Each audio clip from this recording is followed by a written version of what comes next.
Hello gamers, we're back at it again. I've changed around a few settings in graphics lib, so the game should run a little smoother. Unfortunately, I couldn't get 720p to work. Or sorry, I couldn't get 1080p to work, so we're stuck with 720p. It is what it is. I shrunk chat down a little bit, we're going to see how that goes. Maybe it was taking up too much of the screen. Possibly. Doesn't need to be that tall. I'm going to repeat myself, but check improvisation executive officer, please. It's pretty peak for the ships you're using. Improvisation, you say? I think I have one of those. Isn't this... Oh, 10% armor and hit points. Okay. More likely to be recoverable. Okay. Are more likely to receive demods. But they get bonuses for that. Point defense. Weapon hit points. Ship hit points. So I guess you're saying this because we have a lot of... Well, we're not using safety overrides, so that doesn't matter. Oh, there it is. Yeah, I guess you're saying that because we have shield shunt. I mean, that's okay, but I don't think that that's, like, necessary.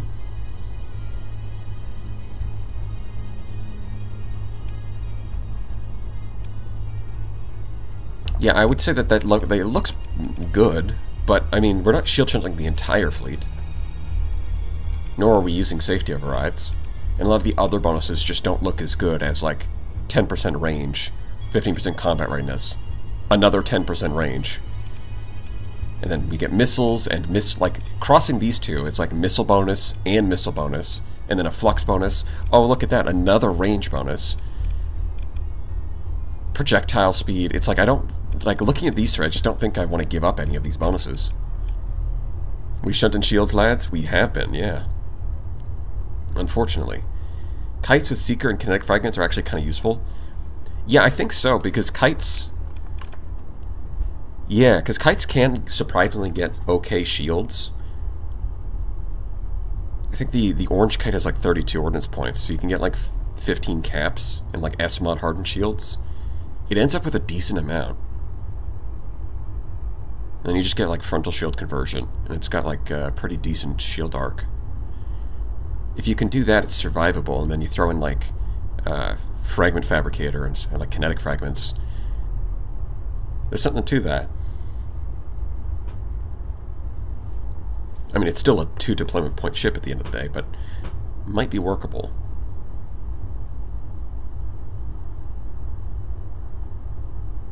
Yeah.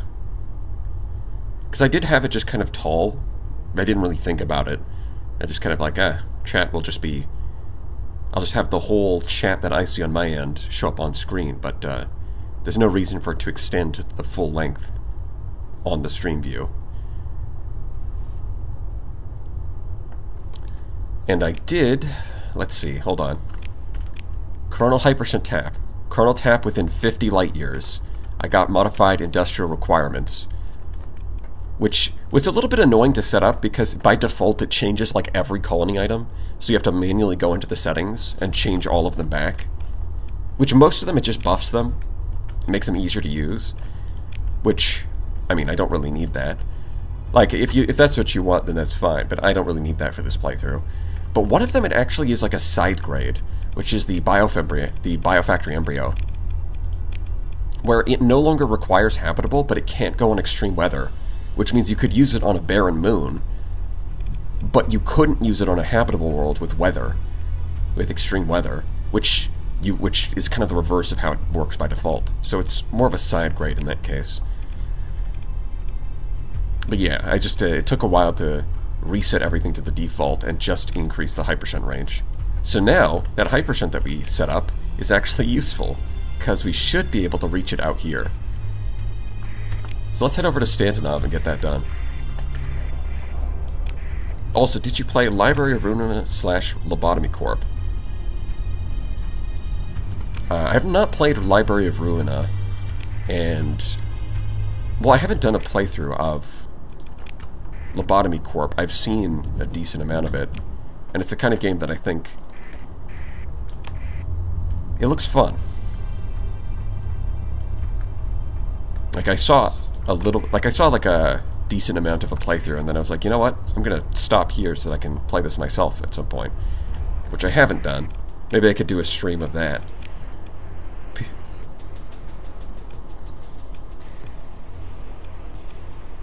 Like Lobotomy Corp Le Monday. Probably not Le Monday. It'd be Loseday. Le Wednesday. Who knows? In any case, install item. Yes. Yes. Yes! So how far is the hypershunt? In this case, it is here. Yeah. This is 13 light years away. I changed it to 50. So this thing might cover like the entire core worlds. Because each of these is like 10 light years, right? Wait, how much space does one of these squares occupy? Is it 5? Is it 10? 3.6. Is it 3? Does anyone know the exact dimensions of these squares? Because if it's... Because this is... I set it to 50. I wonder if it would actually reach... It's got to be too far for Jigoku. Wait, that's 45. From here? It might reach Jigoku. No, hold on. I might have made the range so insane it reaches across to the other side of the sector. I know there's a scale at the bottom of the screen, but it's kind of not that useful. Because, like, it says 17 light years, but it doesn't match up to... It's like, what do I have to do? Like, perfectly zoom in so that I can match this ruler to the square grid? I would rather just have, like, some kind of tooltip that tells me exactly the dimensions of each square. Because, you know, rulers are annoying.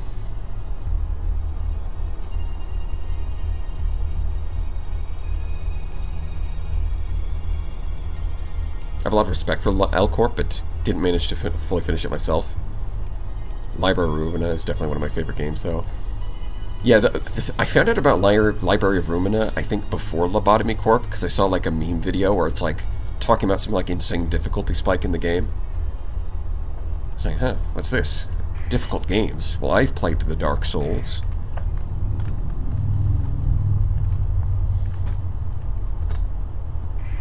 If it can reach across the gaps in history,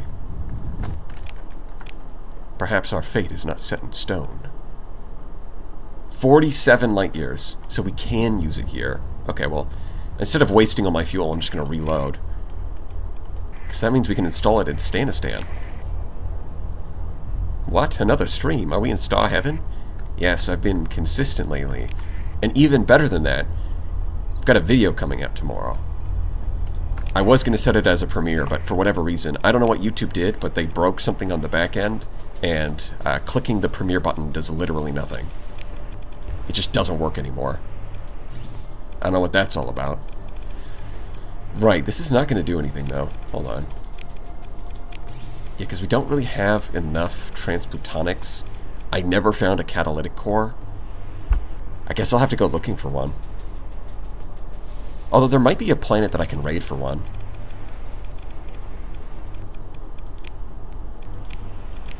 Do you guys know if any of these have catalytic cores?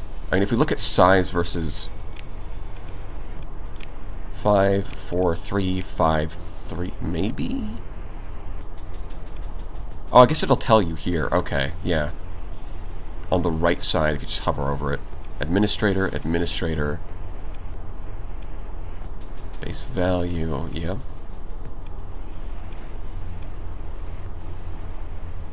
Yeah, I don't think any of the core worlds actually have catalytic cores. So you can't just raid one. You do have to actually find those. Which is a shame, because if I want to use a hypershunt tap, I'm going to need that. And in fact, I'm going to have to swap admins to someone who has industrial planning. Which of these is the least important? Probably Stantinople. I go back to my admins. Guess I'll move you to the top. You've been promoted.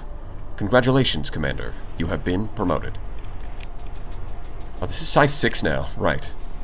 Yes. Everything is going to hit size 6. Except Stantonov. That's just... No, wait. Stantonov's also got a cryo-revival facility. It's also going to hit... This took a while, but Stanistani is going to hit size 6 pretty soon. Stantonov has the cryo-sleeper, so it's going to grow pretty fast. And then we're going to have 5 size 6 worlds. Is a video about a flagship candidate? No, it's the stealth fleet video. I made a stealth fleet. I made a stealth fleet with conquests. Lots of conquests. Because conquests are good. Hello, Mr. Energy. Hello, Lexi. Wouldn't the fuel depot have one? Hmm?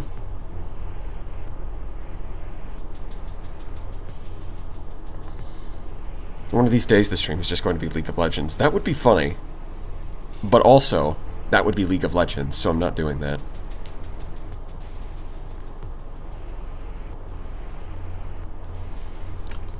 Did you shield shunt them? No. I'm trying to get... The videos are meant for real advice. The streams are where the memes become dreams. Sweet... You know what they say, sweet dreams are made of memes. Who am I to disagree? Travel the world in the 7 memes. Everybody is looking for Pepe.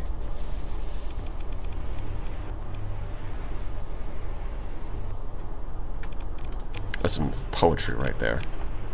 Someone should make a song out of that.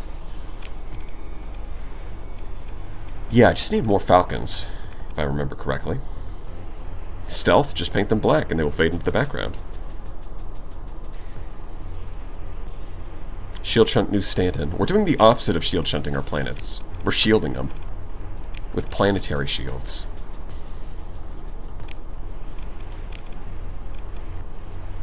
I could upgrade the ground defenses, although that doesn't really matter. That's something I'm going to do last. Let's see. Ground defense... Yeah, I think I'm going to do the shields, the planetary shields, before I upgrade to heavy batteries. I think I'm going to do that the dead last. Yeah, so now we're up to 4. Then assign Alpha Core. I'm going to need an Alpha Core here. And I am here, so I can do that. Because that gets us up to 5. Then if I can find a catalytic core, that'll get up to 8. And at size 6, that'll get up to 9. Then and then since I've already got a beta core in population and infrastructure, that will offset... Wait, really? Wait, hold on. Is it just me, or did that massively increase our income? Huh. Wait. Wow. Boosting refining actually comes close to competing with with an Alpha Core and the Megaport. That's impressive. Huh. Well, in any case, if I use stockpile string shortage, oh my god. We might be able to do this. Huh, 120 days versus fuel production is also 120 days, so they're the same. Well, it's not even that expensive to get this, to use the stockpiles, because this place, it produces plenty of transplutonics, but then also it has its own stockpile of transplutonics because it produces transplutonics. So I guess you don't even actually need to meet all 9. You just need to get up to like 7. And then because the planet itself is producing them, you can use its own stockpiles.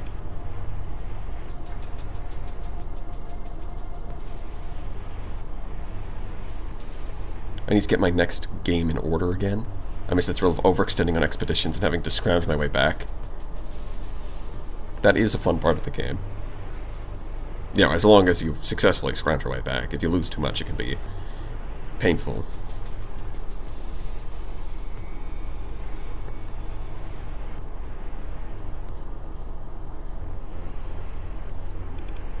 But yeah, I think we can do this.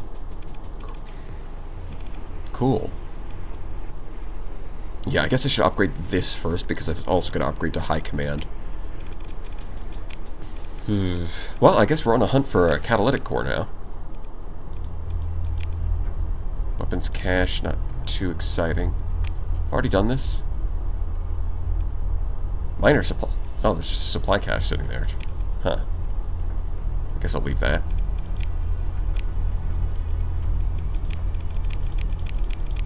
Which, I'm pretty sure we only found one mothership, right?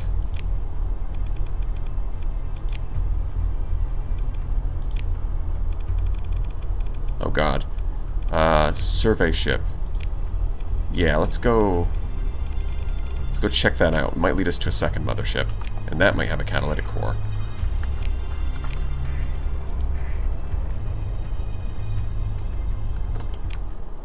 Why pay the admins when you can use alpha level admins? Well, partly because it means that, you need to have the alpha cores, so I'd have to pull them out of industries. And also just because I like having humans in charge. We're doing a little human supremacy here. AIs complain too much when you try to pull them out.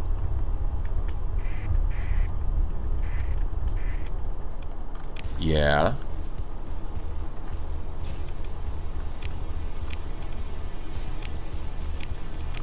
Okay, I mean, if you want it to die, that's fine, I guess.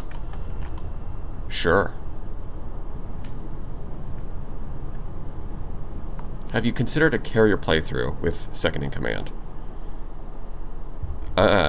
No, I haven't really. Although, I do know that that's one of the abilities. It's not the... I think Diable Avionics used to have one ship that had the same ability as its system. Hello, man with the big brain. Hello, Ezekiel.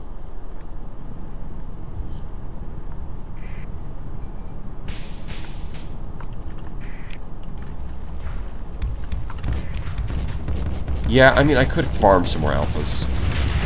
I could do that. I mean, our fleet is strong enough to take on, like, single Ordos.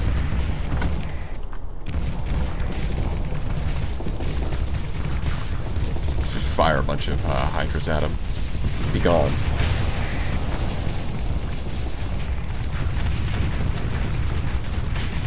Cease.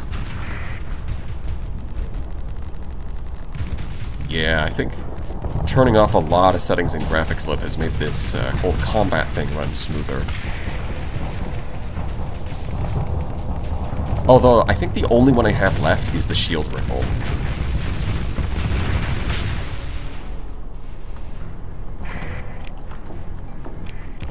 I mean, even with high-intensity lasers, they're still failing to kill the Conquest. That's impressive. High-intensity lasers like the anti-shield shunt weapon. There goes the Sunder.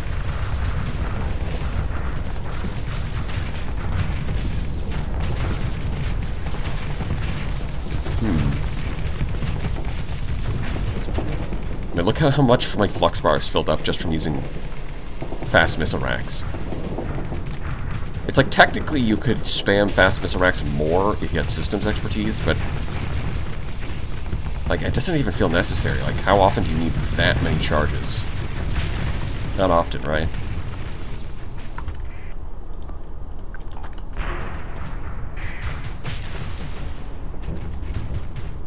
Smart, leave the shield visually intensive thing, shunt all your ships. I know. It's truly the genius plan.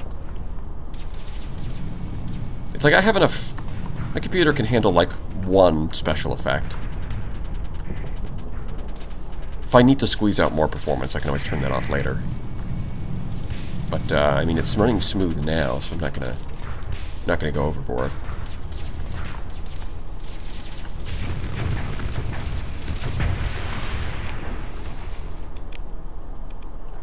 Oh, you're running away, are you? I don't think so.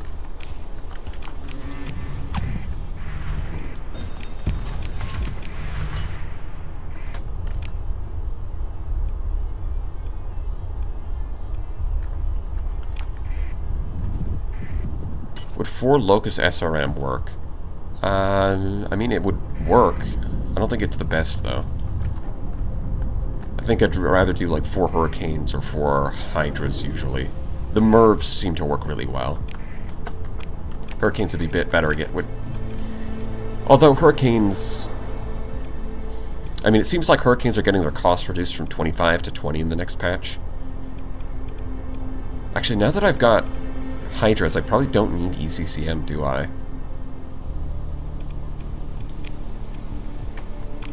So I could install something else.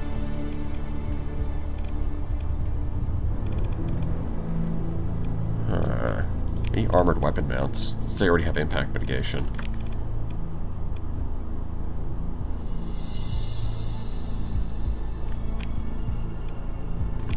Yeah, I've got impact mitigation. Get a little armored weapon mounts with the smart repair unit. Okay, yeah, now we can do some... Although it does slow down the turn rate for a lot of weapons, which is really only going to affect the auto lances, which... Okay, yeah, they don't care. Even with the reduced turn rate, these things still turn extremely fast, because they're meant to be an anti-fighter weapon. Yeah, because like, I guess the disintegrator, but that... Oh no, it turns slowly-ish. Yeah, I don't think that's an issue either. And then the heavy autocannons... Well, they're in a hard point, so that doesn't matter. The Hydras are hard points, and they're missiles, so they're not really affected by it. Yeah, okay. I don't think there's any downside here. I use Locust on my Executor and my Legion 14. Yeah, I mean, Locust would be good on other ships. I regret to inform, but did anyone get a better small stutter when he said it ran better? No. No. No. There's no technical issues. There's zero. They don't exist, and if they do exist, it's your imagination. Hurricanes aren't MIRVs. They are? Yeah? Did I say otherwise?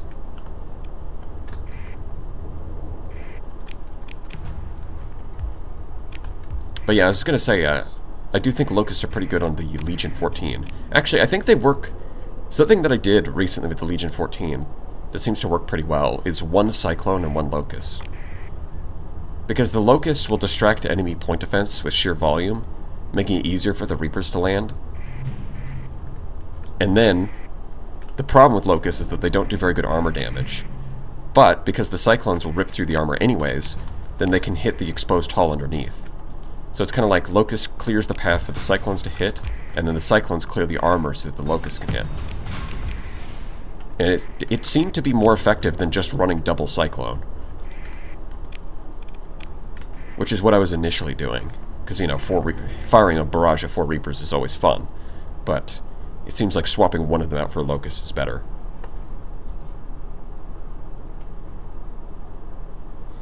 If it isn't your imagination, then it's not as bad as it seems, and if it is as bad as it seems, we deserve it. Yes, you get it.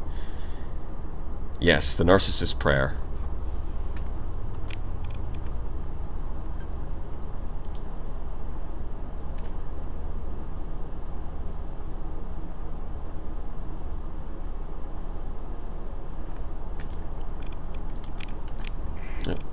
Please spit out your intel. I need to know. Okay, I think there's still some kind of lighting effect, even though... Because the ship is red. I don't think that's vanilla.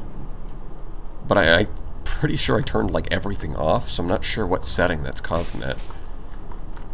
I mean, there's a lot of settings. I might have missed one.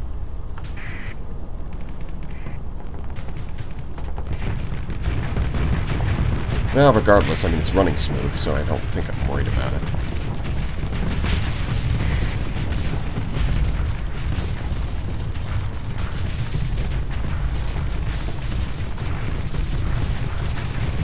Be gone.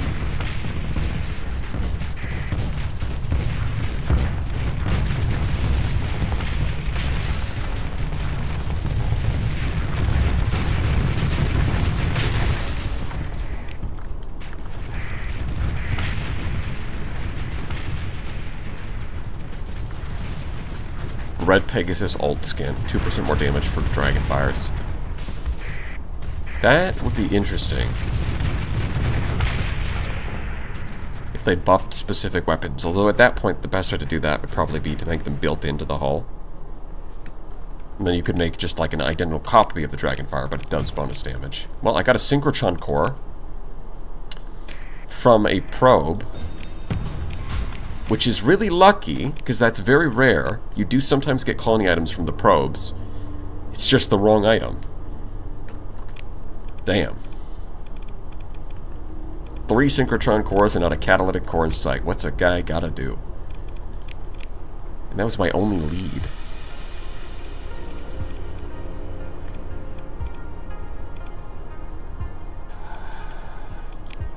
How many story points do I have? 10? Oh. Wait, what's the XP required?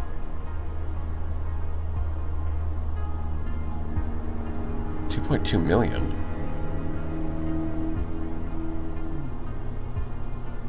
Is that less than vanilla? I think it is. It's gotta be, because I'm gaining these so fast. Even at max level. Well, anyways.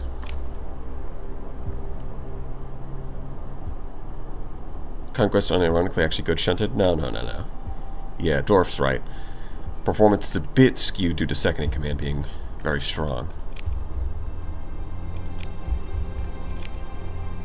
You can kind of get away with it.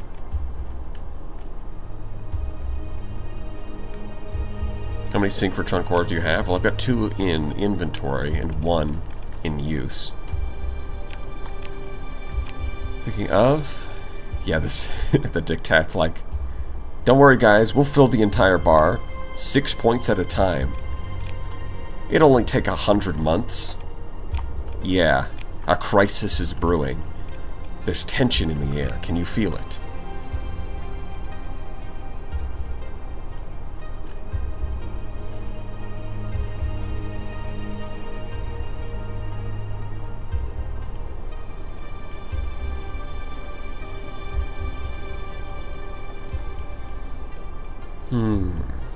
Where would I be if I was a mothership?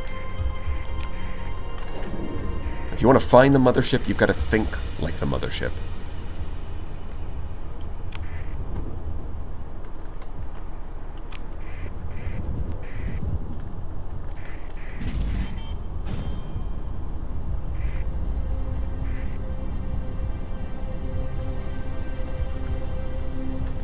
How do you feel about Retribution? I haven't used it too much, but it does seem fun. It's like a low-tech Odyssey.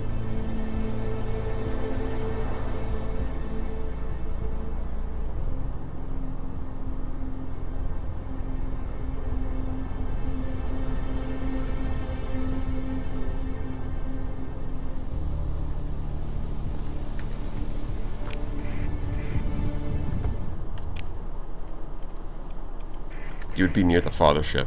True. The mothership is in the fatherland. And the fathership is in the motherland.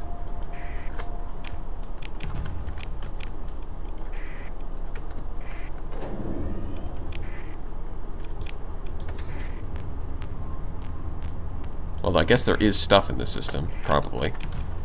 Unless the neutrino detector is lying. Well, it looks like the other two must be... Like, this one's got to be fake, and that one's got to be fake because they're not moving. There's no way to have, like, this many fake signals, right?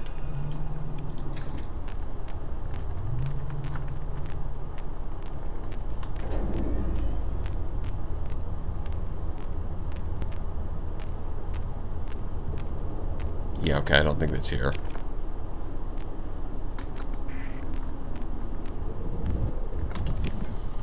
Unfortunately, the fathership left to get milk ages ago. Dang. Yeah, it's possible you... I don't think I got both the motherships. I think I only got the one. Well, hello. So we got... +2 farming in total. -1, +3. This is pretty good, because it's got the effect... It's the same as bountiful farmland. When you factor in the orbital soling array. The hazard rating is only 100. +3 ores, -1, and commons. Like, the mining is also pretty good. I mean, sure, it does block soil nanites, but it's fine.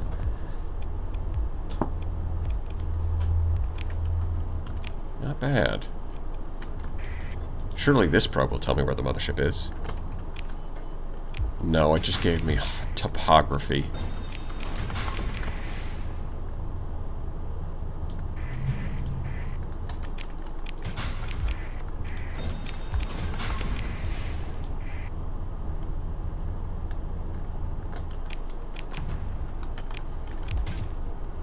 Gamma.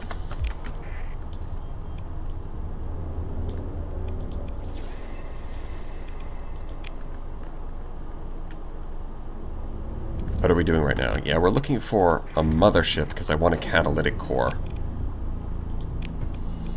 So I can make full use of my hypershunt tap.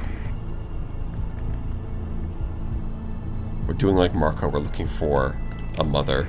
Age-revealing reference. Yep, because I didn't get it.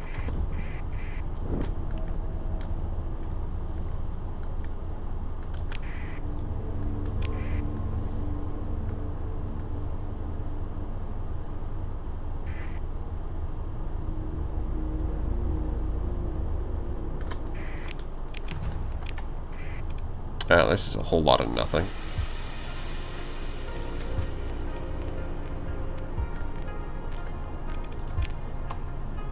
Hello.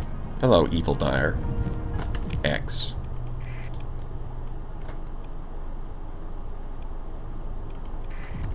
Terran World, you say? Let's have a look. I mean, most of these should be in range of the Cryosleeper. Because this is only 6.7 light years away, which would diminish the bonus quite a bit, but it'd still be useful. Did I already find both of the motherships? Because if so, then there might just not be any catalytic cores in this save file, which would be very lame. Alright, this place. +1, +3, 0, +1, high gravity. Anything out there? I don't think so.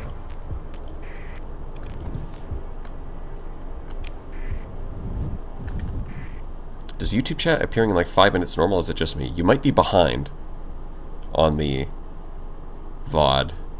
You might be behind.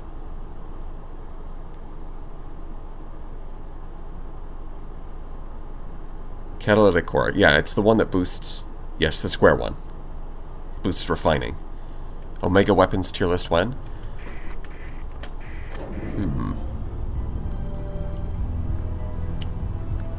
Well, I was going to remake some of the existing tier lists for the current patch.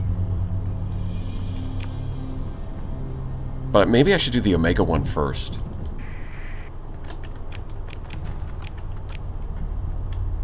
Because I do feel like I should defend the Disintegrator.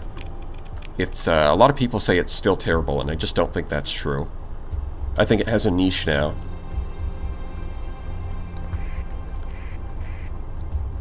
Like the DPS effect, melting your armor, got multiplied by 4.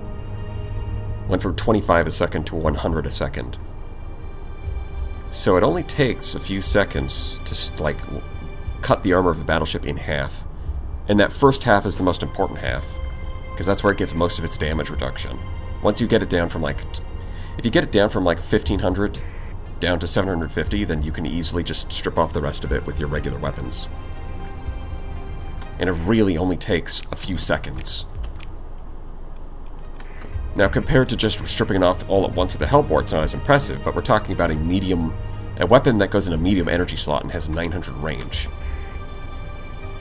As a matter of fact, I'm kind of tempted to... Because, like, I'm doing that, like, the ideal thing right now, where I've got, like, kinetics to deal with shields, then you just get a Disintegrator as your... You get that as your only anti-armor weapon, and then fill out the rest with anti-hull. And this works pretty well. I'm tempted to grab an Eagle to do the same thing.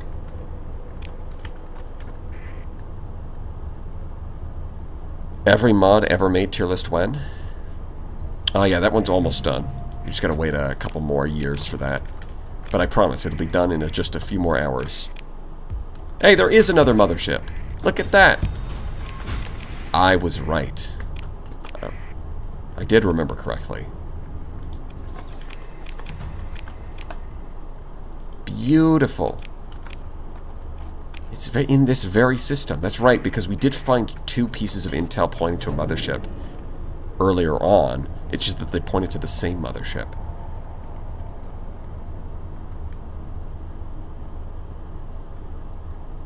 I just wish I could get a reality disruptor. Omega Bounty is my last chance for it. Well, not to brag or anything, but in this save file, I got 2 reality disruptors off my first hypershunt. Because they both had it, and it was annoying to fight them.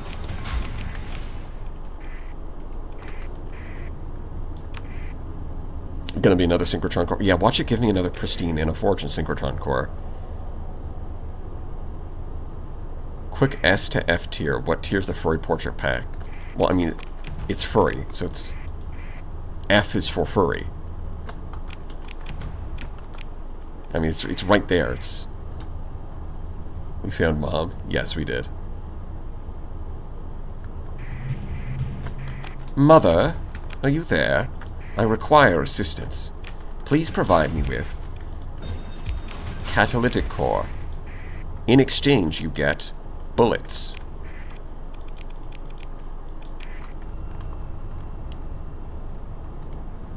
Good day, Mr. Brain. Well, hello, Saber Poster. Yeah, F is for furry, S is for sanime. No, A tier is for anime. It's not S tier. It's obviously A tier. See, this is why you guys tune in, is so that you can acquire this kind of esoteric knowledge. It'll surely help you in your adventures.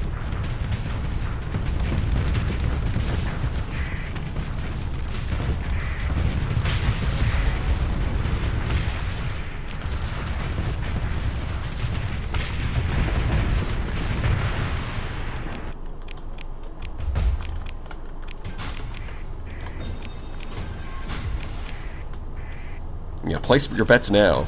What is the mothership going to drop? Actually, I could start a poll. What will mothership drop? We're going to say Nanoforge is one option. This is guaranteed to be one of these 3, so we'll see what you guys think it is. Synchrotron. Or the one I actually want, Catalytic Core. Go.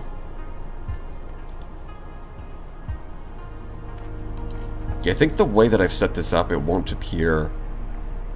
Yeah, the poll won't appear on screen in the stream's feed, but it should appear beside it.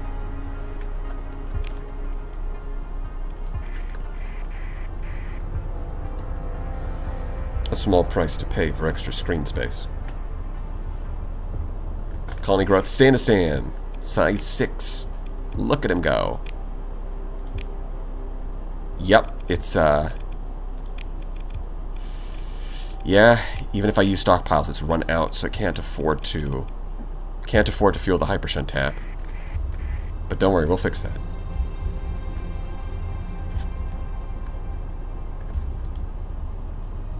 Yeah, the faith in the catalytic core is quite low, I see. It's a competition between synchrotron and pristine. Both at around 40%. And we've got like 16% for catalytic core. Come on, core. Catalytic core. Where is this thing? Ring system, outer reaches. So, okay. I just gotta do a lap around the outside.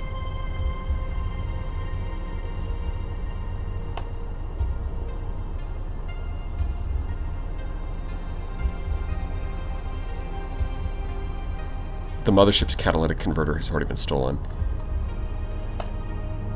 It's possible. Why am I so slow? Is the nebulous... Is the ring system slowing me down? Because I didn't think I was in a nebula. I guess the nebula was just really faint around the edges.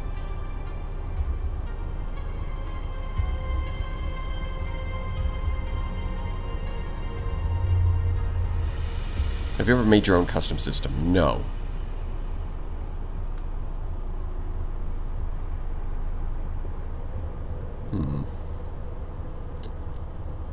I mean, it doesn't seem that hard to make a custom system, because looking at the... Like, you can look at the files that build the core worlds, and those seem pretty straightforward. So maybe if I get a good idea, I'll build something.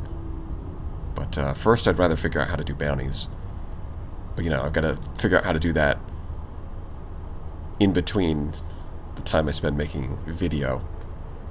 So we'll see.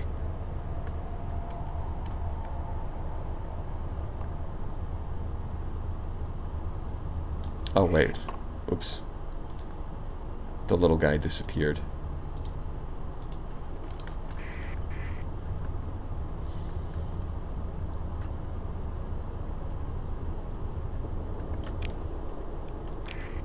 Man, really? Is it going to waste my... Of course, I decide to check the ring system. And of course, it's going to be at like... I started checking here, so it's going to be like right over here. Does equipping Pirate Exo increase the amount of loot drop from the mothership? I think it increases weapon drops, and it increases resources, but I don't think it increases, like, colony items. Although if it does, that would be kind of cool.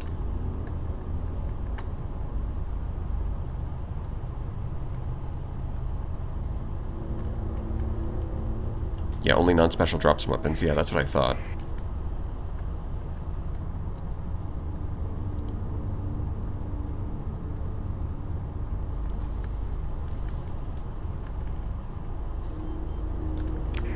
The mod customizable star system should help in creating new ones.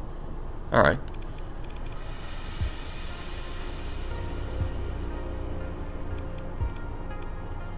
Oh, we're close. And I've got a ton of money, so I might as well get a planetary shield. And you can get a fortress. Just gonna work our way down.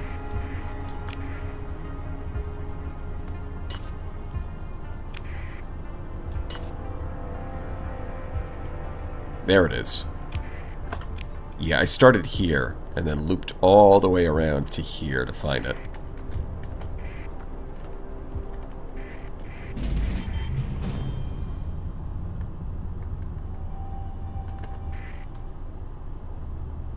What do you think is the best fortress? I don't know. I think someone did the math and they said it was high-tech. By did the math, I mean they ran some tests.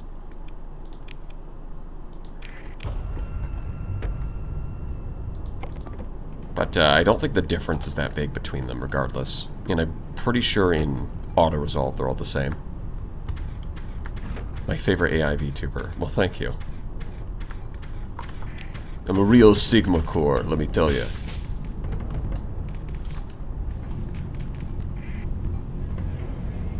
Speaking of, maybe I should recolor this thing instead of blue.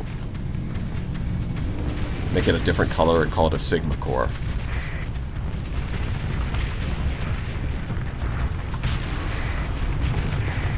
Start quoting the Joker. Did you know that Clint Eastwood is a Sigma male? It's true, because Clint Eastwood is cool, and I'm cool. So he's a Sigma male. It's as simple as that.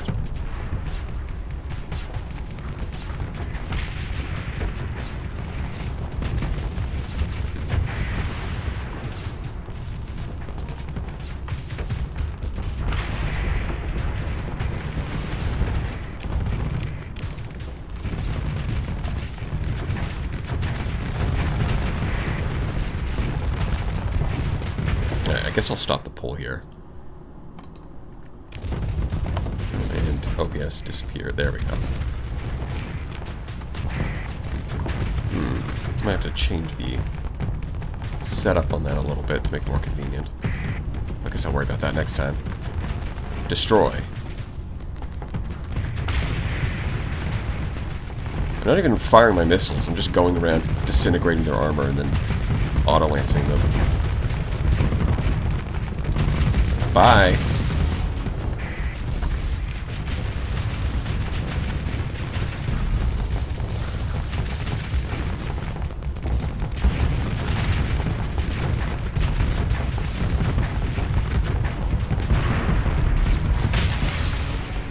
Easy. Have you tried using phase lance on the Paragon instead of auto lances? Not on the usual build that I do. Recently I tried to do like a quad phase lance build, which is a lot of fun, but the AI is not good with it. The AI does not use quad phase lances all that well. But I do think if you go with... I think if you do like plasma cannons... Because the idea was I was trying to go with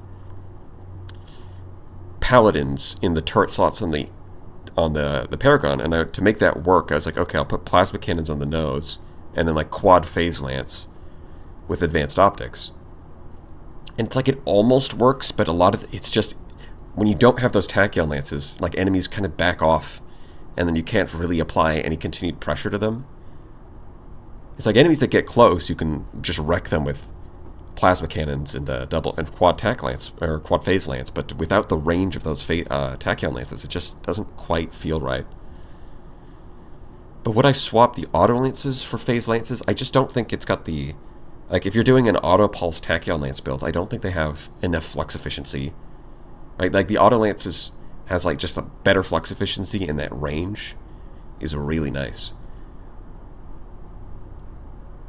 I think if you want to do phase lances, you kind of have to go with advanced optics, and I'm not sure that that's worth it.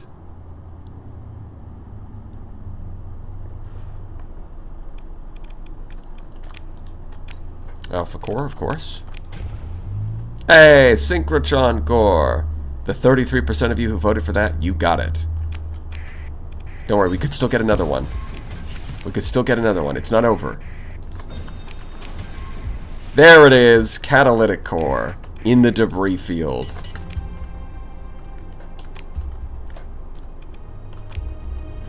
Oh yeah. We got there. Straight up video games right there. We're gaming all the way home. Oh, we're over cargo. Have a good time streaming, Mr. Big Time Streamer. Well, thank you, Dewis. I will.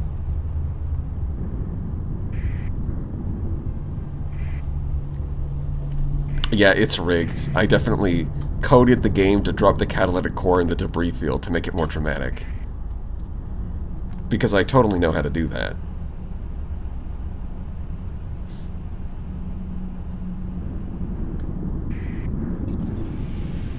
Any thoughts on plasma cannon build for Paragon or Odyssey?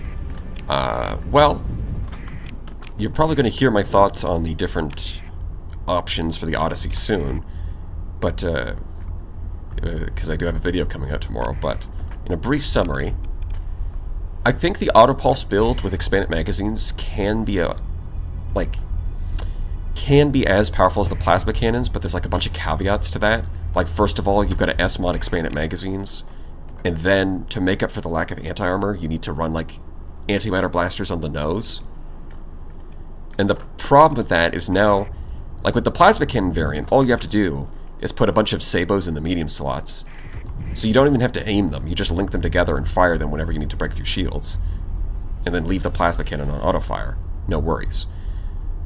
But with the auto-pulse lasers, now you have to use these antimatter blasters to crack open armor. And that requires you not only to aim them, but to get closer to the enemy, because they have shorter range. And also uses up an S-mod slot for expanded magazines. So all in all, it's like, yeah, you're going to be just as good at killing stuff, but it's harder. I think, in general, you should just do double plasma on the Odyssey. Now, if you install the item, boom, 9 transplutonics, and we only need 9 for the hypershunt tap because of the beta core, which means we get a 5th industry slot, baby, let's go. We can upgrade to high command, right there, and we can start building fuel production right there. In fact, screw this planetary shield, shut it down. We want to start building our fuel production ASAP. Yeah. Install item.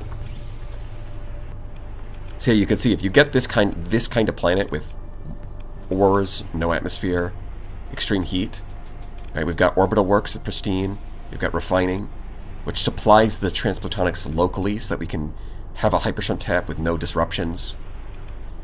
Right, and this can't be disrupted because the mining is done locally, and the mining can't be disrupted because the machines are made locally, And the machines can't be disrupted because the refining is made locally. These three, like mining, refining, and orbital works create a closed loop. It's great. The only thing that's missing is like trace volatiles, because as long as you have at least trace volatiles, that's good enough to meet the demand for fuel production, because you can use a core to reduce the demand from 6 down to 5, and then the trace volatiles you get boosted by industrial planning in an alpha core in the mining. It's like if you assign an alpha core there, that would do the trick. So that's the only thing that's missing for making it perfect, because volatile production can be disrupted, which would hurt our fuel production, which would in turn hurt our military base, because that requires fuel. I guess I could counteract that just by having a stockpile of volatiles. Like, I could just do this. I mean, I don't have a lot right now. Well, that's not true. I think I've got a bunch of them stockpiled over here. So to make up for the lack of volatile production, I can stockpile a bunch of them. But what about drugs? They are needed for mining and not represented in the loop. That's a common question. And the answer to that is interesting, because the way that it works is if drugs get disrupted, it does not affect mining output. If drugs get disrupted on your mining, all that does is reduces colony growth. Because the idea is that miners, well, they're still just as productive without the drugs. It's just that the colony is a lot less attractive to move into. That's the idea. So even if drugs get disrupted, it has literally zero effect on us at this point because our colony is already size 6. So a growth penalty doesn't matter. And that is the way that works. I'll say maybe I should just cut a deal with the Sindrian Dictat. Like, I could kill them and then just resolve the crisis that way. Or I could stick to my whole pacifist thing and give them some of my fuel profits that I really don't need anyways. Yeah, I do have a bunch of volatiles. There we go. I don't think I need all of that. Hold on. Like, if I take out...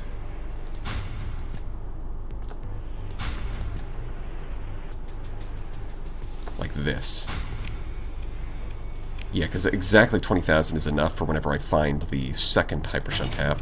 And then we can start stockpiling transplutonics. Speaking of, we'll do this, sell these. Got a lot of gamma cores, huh? They all have betas? Yes, they do. Where's the second one? Way station? Way station. I wonder why. Oh, right, I think way station I was negating the import of volatiles. Speaking of, I don't have any volatile production in my faction. I should probably set up one of those. What's the easiest faction to wipe out? Pirates? I mean, I don't really do that very often, so I actually wouldn't know. I would assume it'd be something like pirates. Because like, you wouldn't even have to like sat bomb any of their worlds. You could their worlds are usually teetering on the brink of low. They've got low stability already, so you could probably just decivilize them relatively easily. What did the mothership drop? It dropped. First, it dropped a synchrotron core, and then in the debris field there was a catalytic core,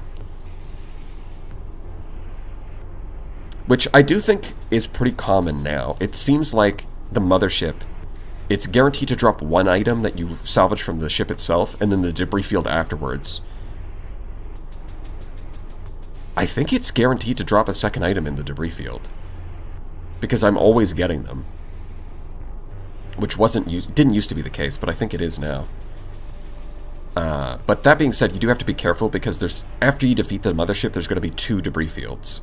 The first one that you get is going to be the post-battle debris field from the ships that you destroyed, and then the second debris field is going to be from the mothership itself. So when you hit 6 and you get nothing on your first scavenging attempt, just wait a second for the debris scavenging to come off cooldown again, and do it a second time. Luddic Path is on the cusp of death at all times. The Pirates and Pathers, so they still make raiding stations even if you destroy all of their core worlds. Yeah. So I guess you can wipe out their presence in the core worlds, but not strictly wipe them out. So if we're talking about the main factions, it's probably the Sindri and Dictat. Like, their home system is well defended, but at the same time, they've only got like 3 planets. So, especially since a couple of them are like far, like, yeah, most of their planets are actually pretty far out from Sindria itself. Like, if we take a look at the map, if we talk about this, like, you can, like, yeah, there's going to be a lot of defenses around Sindria itself, but like Volturn and Kruor are usually pretty easy to deal with, especially when the gas giant like rotates to the other side of the sun, and like Sindria is on the opposite side. Then there's like very little out here defending them. Oh wow, Kruor is pretty good. +3/+3. It can't use a catalytic core because thin atmosphere doesn't count. That's a shame. And extreme tectonic activity. So you couldn't do a Fullerene spill, but I guess that's not the end of the world.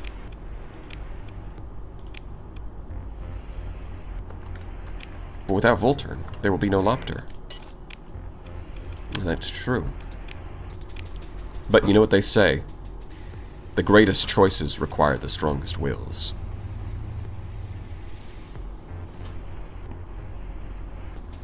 Not habitable, you can mantle bore that? You can. Which is funny, because I would have assumed that like extreme tectonic activity would stop a mantle bore, but apparently not.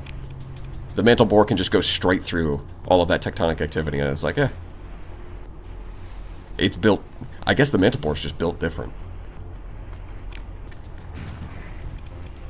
Let's get some fuel, and let's go see if we can get some Falcons.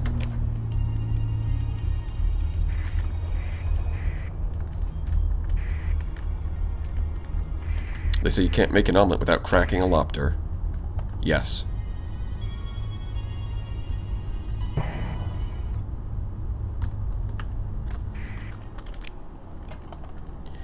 No, I'm pretty sure, yeah, the thing is, you can use a mantle bore with tectonic activity. Because I know I've used them, like, completely vanilla. You can use them on, like, a volcanic world with extreme tectonic activity and all that. Like, those things are built domain. You know, they're built to last. Domain of man, built to last. You want a mantle bore drill that's built different? The kind that's built to last 1,000 years or more? And you come to domain manufacturing. We build shit that's built different. Something like that.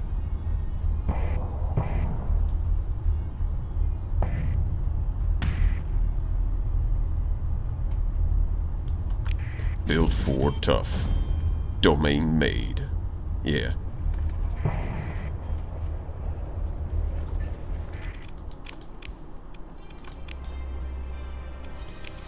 If you want a mantle bore that's tougher than a drunk Marine, you come to domain manufacturing. What do I even want for you? Do I want energy weapon mastery? The elite bonus would be kind of nice. Actually, yeah, because I was thinking about getting flux distributor, but if I just get elite energy weapon mastery, then it's not an issue. Either that or ordnance expertise. How much would I get off of ordnance expertise? Okay, hold on. Let's do a little math here. So it looks like we're spending 83 on weapons. So like 145, or 104.5. No, sorry. 124.5. Versus elite energy weapon mastery would cut this down by 89. I guess it would give it bonus damage at close range, but I don't think it really needs that. I could save the elite bonus for something else. On the other hand, impact mitigation is pretty good. Or like helmsmanship. I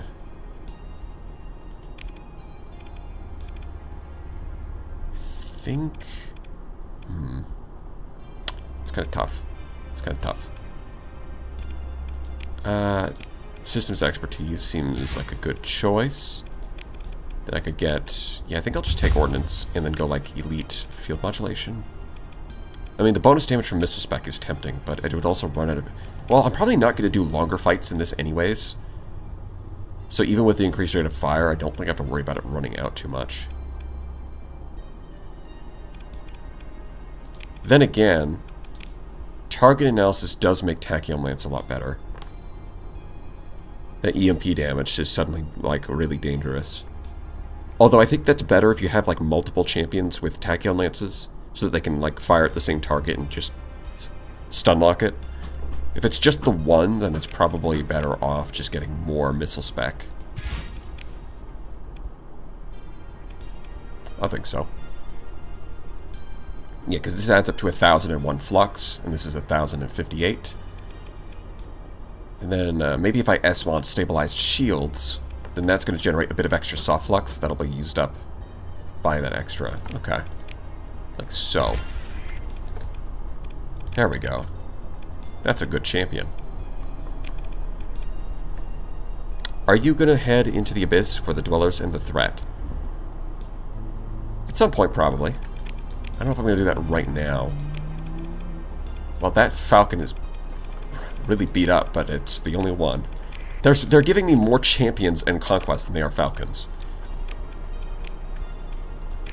There's nobody like the falcon anymore.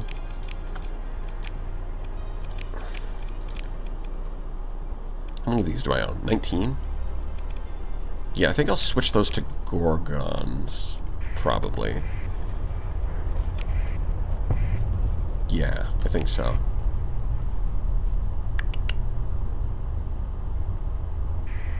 Did you already renegotiate with League? No, I haven't.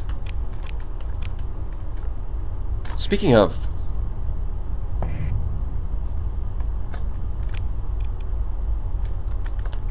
I guess I could negotiate with the Sindrian. Because if I want to do that now, I would have to guarantee that I don't trigger the Sindrian crisis.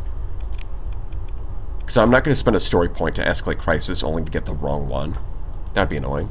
So I could negotiate with the Sindrian Dictat, give them some of my fuel profits for now, then leave the League, escalate crisis, defeat the blockade. But I'm only going to do that once I have enough Marines that I can actually... raid Kazeron. And steal the pristine nanoforge. Which is not something I do very often, so...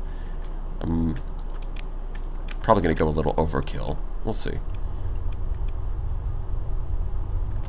Right, I'm going to re-equip that Falcon. And then we're going to start hiring some Marines, I guess. Get ready. Get ready to do a little extreme negotiations. I thought in the past you didn't really like the Falcon. I've had kind of mixed feelings about it. In general, I think.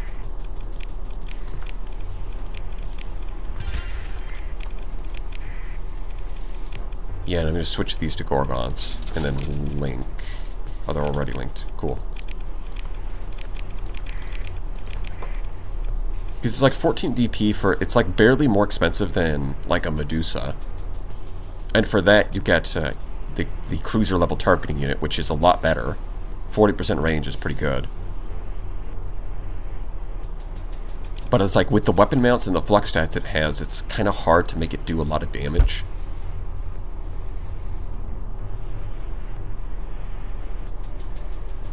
So it's always kind of in an odd spot. Because if it does too much damage, where it's like taking on enemy cruisers and blowing them up, then you kind of run into an issue where it's like, okay, this thing is 14 deployment points, and you've made a monster that's now killing like brilliance. And also it's fast enough to just outrun like any capital ship, no problem.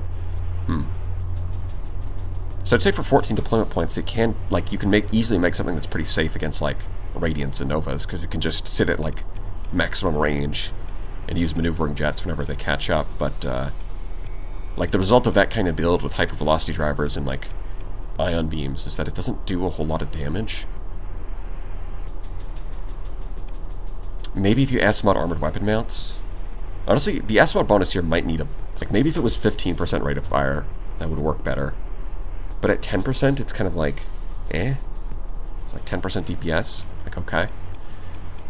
Couple hypervelocity drivers. I guess with mass drivers, if we use like heavy mass drivers with gunnery implants and ballistic mastery to try and squeeze out as much range as possible, and then you use breach missiles in these slots to strip off armor, and then auto lances for hull, so you have the trifecta of shield, armor, hull, it might work, but breach missiles can be kind of unreliable.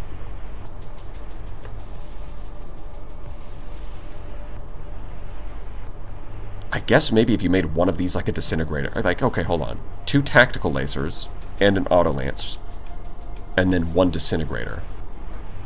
So then you have the heavy mass drivers to deal with shields, the 1 disintegrator to melt armor, and then the heavy mass drivers have pretty good hit strength, so they can do good hull damage. Coupled with an auto lance and 2 tactical lasers, it should be able to do some nice hull damage without relying on missiles. That might work.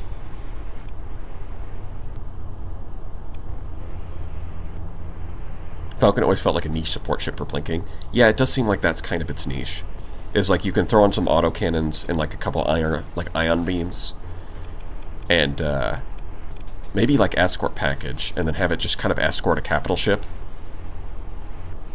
It'll like drive up, distract the enemy, get their attention, and then kind of back off because it's fast enough to do that. And at the same time, it'll provide a bunch of extra kinetic support, some ion beams, and just be a real pain for the enemy to deal with. But at the same time, it's not going to operate too independently. Maybe that's its intended roles, like as an escort cruiser. Well, anyways, we're using shield-shunted Falcons, so there's no point in thinking about it. No brain cells went into this build. It's all gut feeling. You guys have ballistics, right? Yeah, okay. I do think I have a couple... Yes, I can promote you. Welcome aboard. Make skill elite? Yes. And you make skill elite? Yes. Actually, you have missile spec, which is not really what I want, but whatever.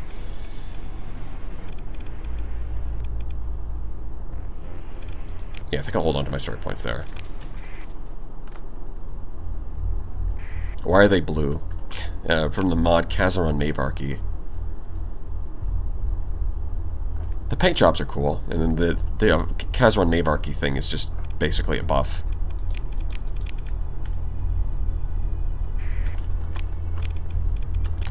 Which, to be fair, a lot of the time, the 14th Legion hull mod is usually just a buff. Although it does, at the very least, penalize, like, maneuverability.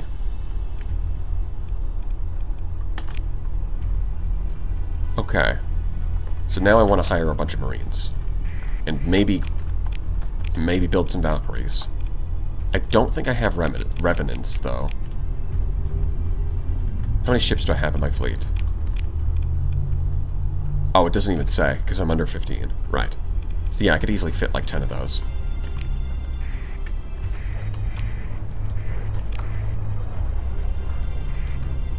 And did I pick up the volatiles? I did. Okay. And I should drop off all these weapons.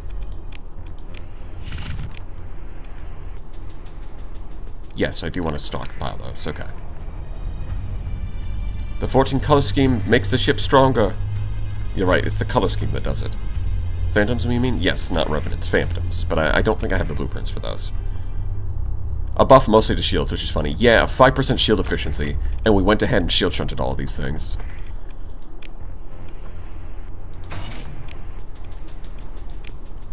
Truly a brilliant plan.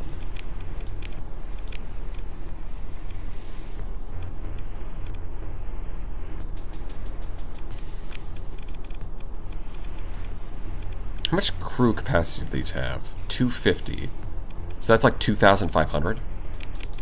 Let's get another... Let's go to 15. Let's go crazy with it. Let's go wild style. Only 185 Marines? Huh. I would have thought there'd be more. I mean, I guess it just did finish recently, so it hasn't had time. Guess I'll visit my other colonies real quick. Maybe pick up some more transplutonics.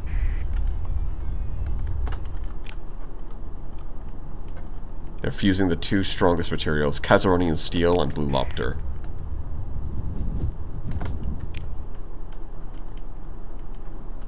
Well, I think if you add too many special ships, they kind of stop feeling special to us.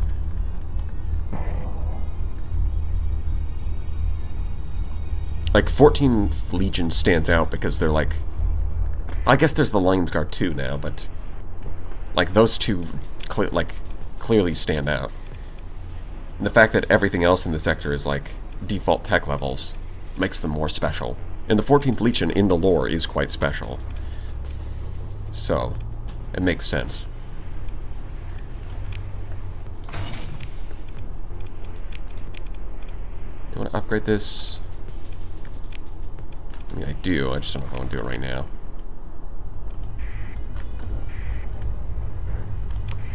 I mean, 1 per faction seemed reasonable to me. Maybe. I think you'd have to handle them differently for each faction, though.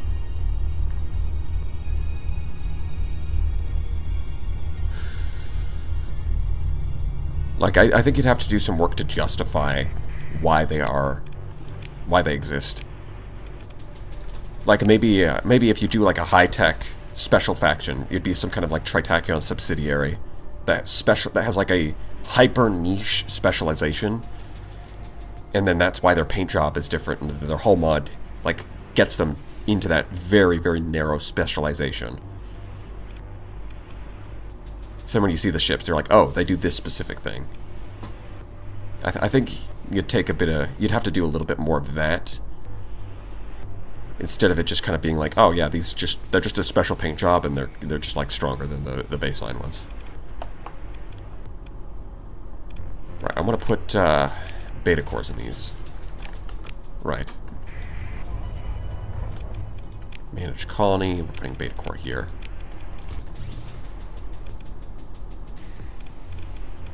Yep. Which I forgot to do over at Stantonov. Actually, how much transplutonics do these have? How much do you guys stockpile? 500 each? Damn. Alright. The way station really does actually stockpile a decent amount. And then if you put an alpha core in the way station, you can probably just buy all 5,000. Tritachyon Black Ops. Yeah, something like that.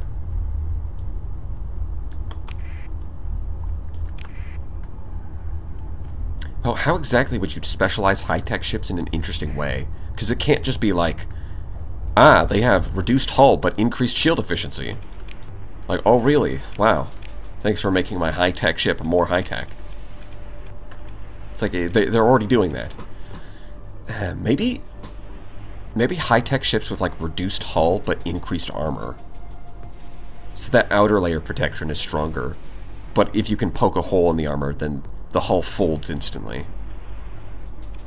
Kind of like the opposite of Shrouded Dwellers, right? Because they have no armor but a lot of hull. Imagine the opposite of that, where it's got, like, decently strong armor, but if you could punch a hole in the armor, then all it takes is a couple shots into that hole to kill the ship. That could be an interesting specialization. Although whether... that by itself wouldn't be like a... Maybe that'd be like a church, or like a Persian League thing. I don't know. Right, beta core.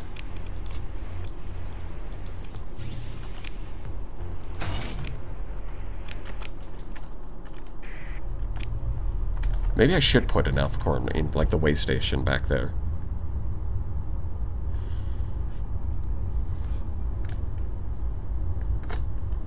Tritech Raiders, more hardpoints or regular shield efficiency. You know, that's actually an interesting possibility. Because at the very least, like, we know that a lot of Lions Guard ships and the Legion 14 do change the weapon mounts. So you can imagine like a sub-faction where their variant of the ships has like worse stats but more weapon mounts. That could certainly be something.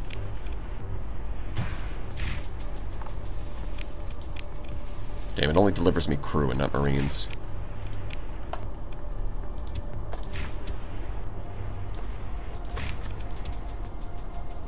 And by worse stats, it'd be like, So it would probably have to get more ordnance points to make those weapon mounts useful.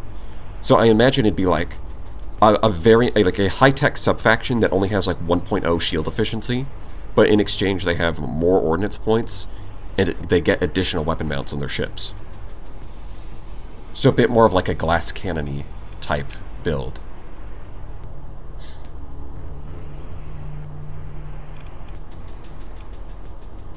Actually, yeah, now that I'm saying that, that does sound kind of cool.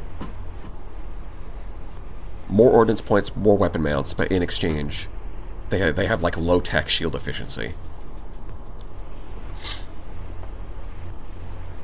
I mean, with those extra ordnance points, it'd be fairly easy to afford hardened shields, but like, I think that's fine. That's part of it.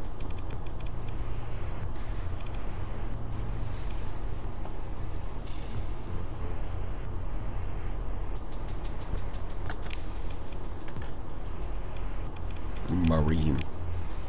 I guess I can buy them off the open market too. Alright, I should drop off. I should remember to drop off all these transpotonics. I don't want to lug these around the sector.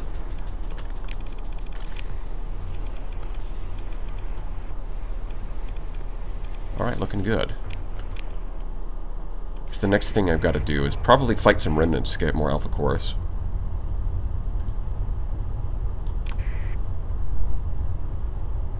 How about the ships that strips armor fully for more powerful shields? It could just be a hull mod. But yeah, I'm saying I don't think that that's a good idea, because then it's just like... It's just your high-tech is more high-tech. It's like, aha, you have even less... Your armor goes from being paper armor to literally 0. And in exchange, you're better at doing what high-tech is already good at. It's like, I don't think that that's... It's like we've already kind of done that with the 14th Legion, where they get their maneuverability and speed penalty in exchange for more armor. So it's like, it's a hull mod that enhances what they're already good at and then also amps up their weaknesses. But it's like we've already got a faction that does that, and I don't think doing that for high tech would be too interesting.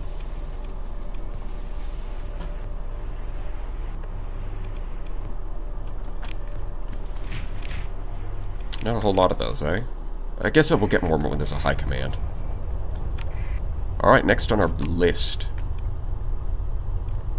Buy fuel, and then we're going to go kill some remnant. At this point, maybe I need an ox. Because I'm starting to feel like we're... Like, whenever there's no nav buoy, we're kind of slow. That could be an issue. How many do I want? Oh wait, didn't I already build some? I can just take those.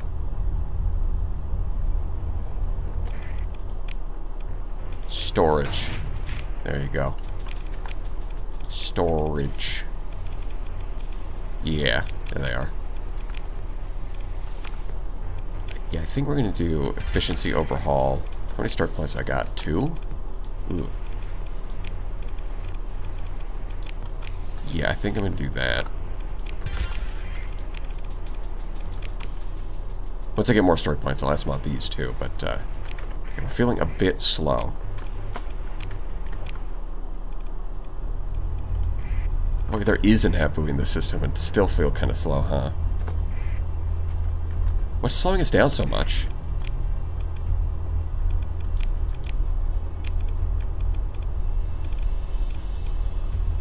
Because that's 7.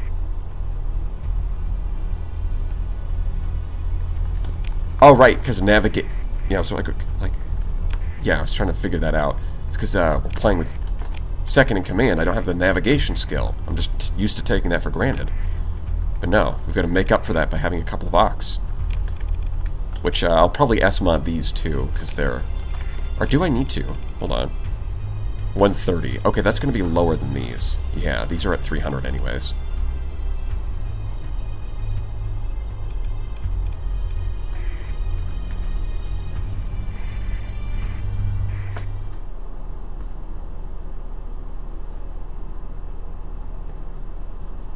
Flawless VTuber avatar, BB is going big time. Yeah, that's what I thought. We're going mainstream with this one, boys. Don't you worry, gamers. I promise I won't sell out unless the deal is really good. because, you know, if it's like a good deal, then like, what am I going to do? Say no? Alright, I need fuel.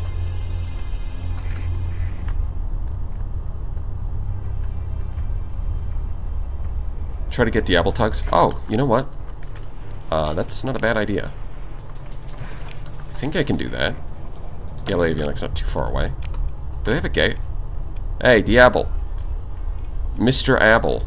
Well, there's a gate at least close by. Raid Shadow Raid. The game of legends. Raid Shadow League of Legends. Sponsored by the CCP.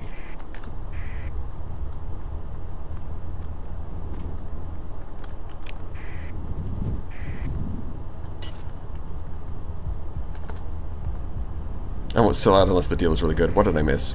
Nothing much.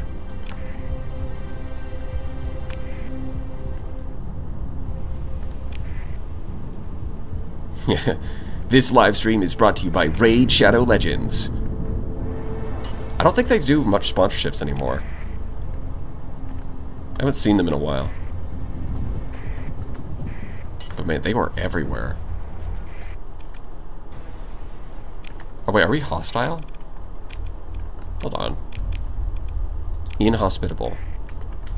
But why? Do you want AI cores? What do you give? 300% reputation. Okay, well that'll fix it. Easy. Easiest deal of my life. Do you guys have tugs? Tanker, tanker, combat carrier, troop transport, freighter, freighter, tanker. Let's see. I don't think they have them here. What's the tug look like? Yeah, they don't have it here. Okay, I'll just have to check their other places. Outer terminus. There's a hole too. It's got to be out here.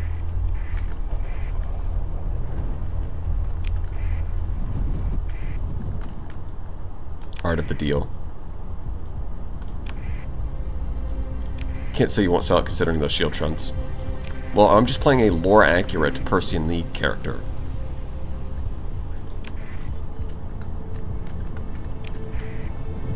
Alright, that has nothing to do with my standards normally.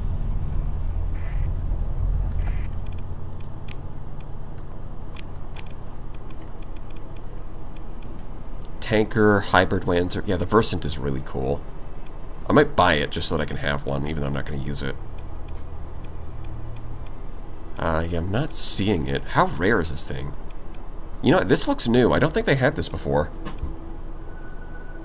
Duckworth. Riptide.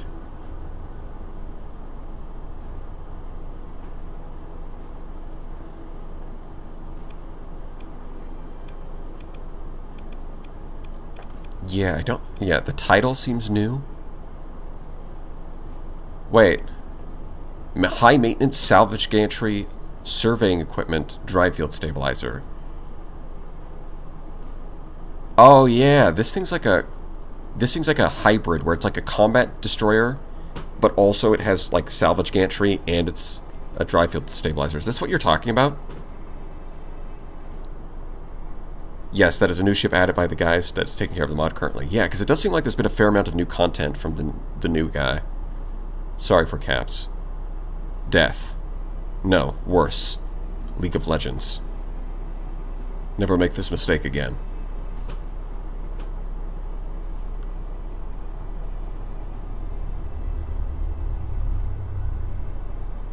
But yeah, this, I think...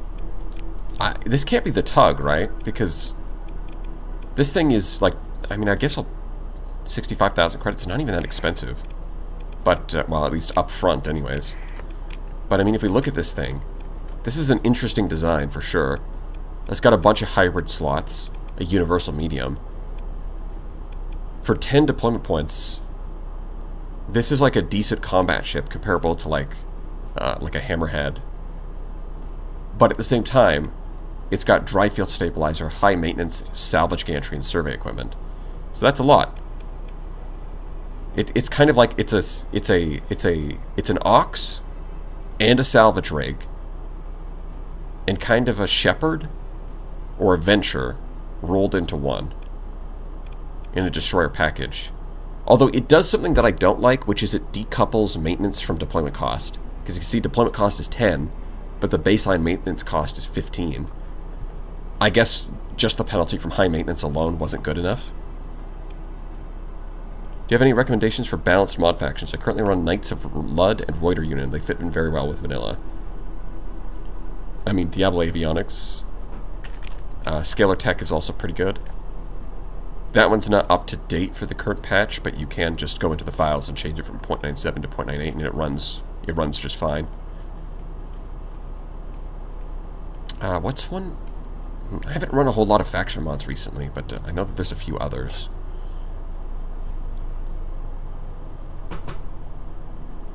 Or to be even more cringe, the Weirdo High-Tech faction is based around an upgraded version of Shield Shunt and a less extreme version of High Scatter Amplifier. Maybe the High Scatter Amplifier, but I don't know about that. Shield Shunt. Maybe all of their ships have like... wait. Maybe it's like a high-tech variant where all of their ships have 1.0 shield efficiency, but they all have fortress shields. Yeah? All of them get their system changed to fortress shields. I don't think I can use this, because this is going to take up... Like, like a big part of this thing is that it's a decent combat ship, but I'm not using that. So I don't think I can use this. I mean, these will look pretty in storage. Oh yeah, paint job. Spray it down in some good options. Hey, look at this thing. Ornate. Ooh. Pretty. I mean, these things are just cool. It's like... Oh, it's on auto? Semi-auto. Okay, hold on. If we change it to, like, burst fire.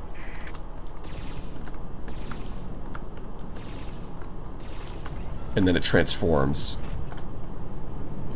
And now you can't use the side guns, but, like, the medium slot is still active. Just don't have anything in it. Oh, the paint job even changes the engine color. That's so cool. Yeah, definitely one of the coolest ships.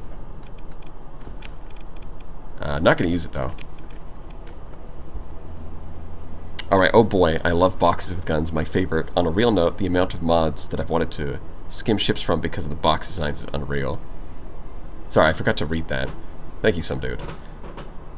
Attention's a little all over the place, but yeah, I mean, sometimes there's like mods where you have like... Actually, I saw this recently where there was like a mod that did a bunch of kit bashes of vanilla ships, and most of them were just like, you know, they're alright, but none of them really excited me. Except for like one specific one, which was like a hybridization of the hammerhead and the monitor, and it looked so cool. I think I have a screenshot of it, actually. Like, the rest of the mod looked fine. Like, they were like... I mean, they were like good... good kit bashes, but none of them like excited me. I was like, yeah, I mean, they look like they could fit in with vanilla, but this one specific one just looks so cool. Hold on. Let's see if I can get this to work.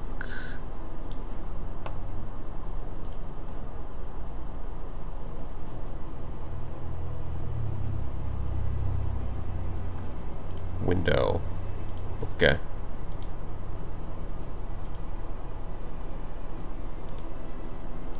Look at that thing.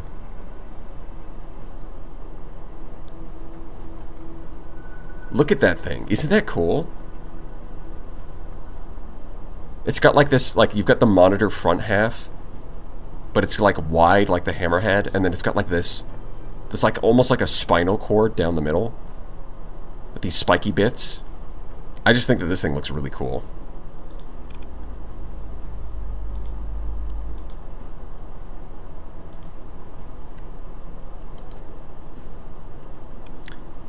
Diable Station at 99 ES had tugs. They're small round called shear. Oh, really? Okay, I'll have a look again. Abomination. Dear Lord, it's hideous. You're all wrong. beautiful.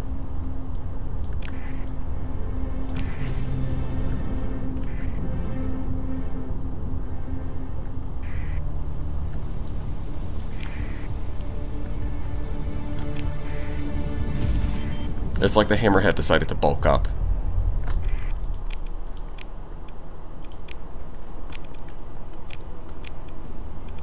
It's called shear. No, not sleet. Oh, there it is. Ah, okay. What's this? Mining ship. 2 mining lasers and survey equipment. Okay, that's probably more for Nixerolin. Okay, that's what you were talking about. So this is better than the Ox in every way, supposedly. Salvage gantry. It does not have civilian grade hull. That's 10 versus... Yeah, it's the same maintenance cost. Yeah, it loses civilian grade hull, so, you know, that's a bonus. And it gains salvage gantry. And a weapon slot. Okay, yeah, I can see... And it's got more ordnance points, so you can fit more... Yeah, okay, I can see why people say this is better. Yeah. Although I already spent the story points on these ones, so... I mean, I guess I can just scrap them. We'll just scrap them, it's no big deal.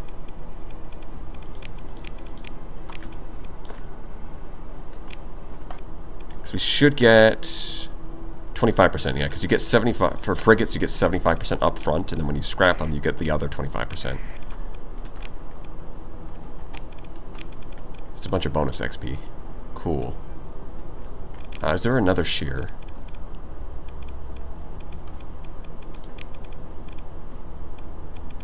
Doesn't look like it. Oh, wait, we can just buy them off the military market, even though we don't have... Alright. Don't have the reputation, but we can do it. Paint job. Rosenritter? I think we'll go... I think we'll, what did I go with the other one? Snowblast, Navy... Ornate? Let's go ornate. Sure. This one is... Yeah, it's ornate. Okay. Now this is the... Now, paint job. That would be a cool feature to be in vanilla. It's not super important. It's just one of those things that's like, maybe, you know, post 1.0 they can add that. Because it would require at least a little bit of coding, a little bit of extra work on David's part to do paint jobs for all the ships. And then there's the question of how do you unlock them? Because you probably don't want to start with all of these paint jobs. They're probably the kind of thing that you would want to find as you go through, like, throughout your playthrough.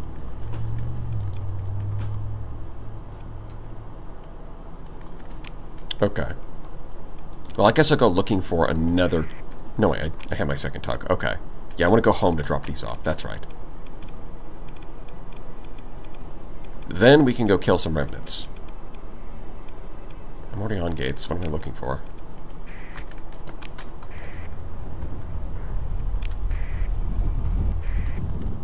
Question, what does that... Yeah, what would that hammerhead have? I'm thinking maybe... So something you could do that would be interesting is give it like a small shield arc. Give it like a 60-degree frontal shield. With fortress shields. But also give the ship a good amount of armor. Like 800 or... Like, for a destroyer, give it like 800 armor. So it's like, it's got this frontal shield that's really... That can be really powerful thanks to fortress shields, but it only covers a small arc. Even if you get, like, extended shields, that'll cover your sides, but your back will still be exposed. But because it has strong armor, you don't mind taking some shots on your sides. I think that could be interesting. And it would really fit the theme of a hammerhead, just kind of like bonking its face into the enemy.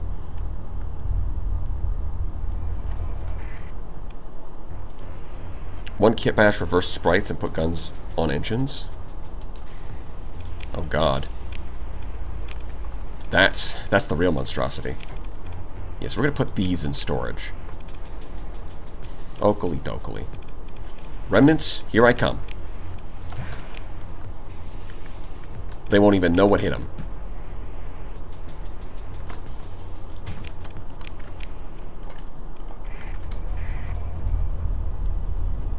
It was absolutely cursed. Yeah, sounds like it. Okay. Well, I'm going to go to the bathroom first so I don't get distracted while I'm killing my own kind.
What am I looking at? The waves of Volturn? Alpha Core Lobter, Alpha Core, waves, waves, bomb for Volturn, question mark, Alpha Core, screaming, freedom to Volturn.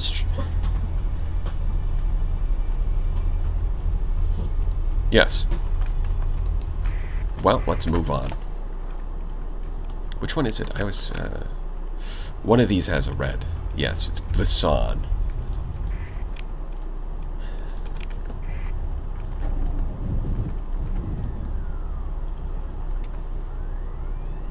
Oh, we still got like a profile of 1500.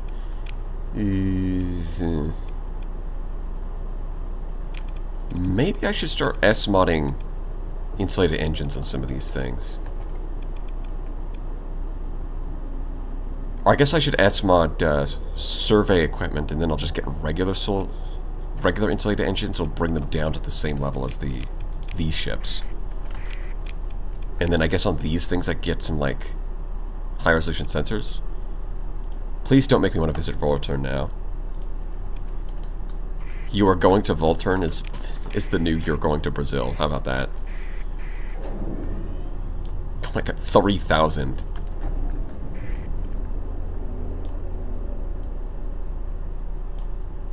I mean, I could fight one of these, but that's a lot. We might want to get our sensor profile down. It's a bit much.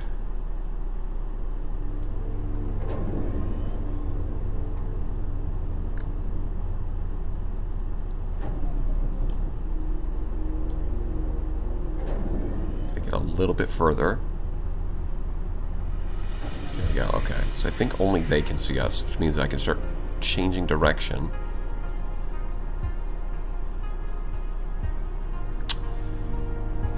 Nope. The other one can see us. I do this again. Give me more distance, please. Give me the distance I require. Can they still see me? I guess I'll just fight two of them. Yeah. Now the entire Remnant Armada knows you're here. Well, except that there's a bunch of them. Well, I'm only gonna fight two, which... 220%? I mean, there's only one Nova. We should be fine. So...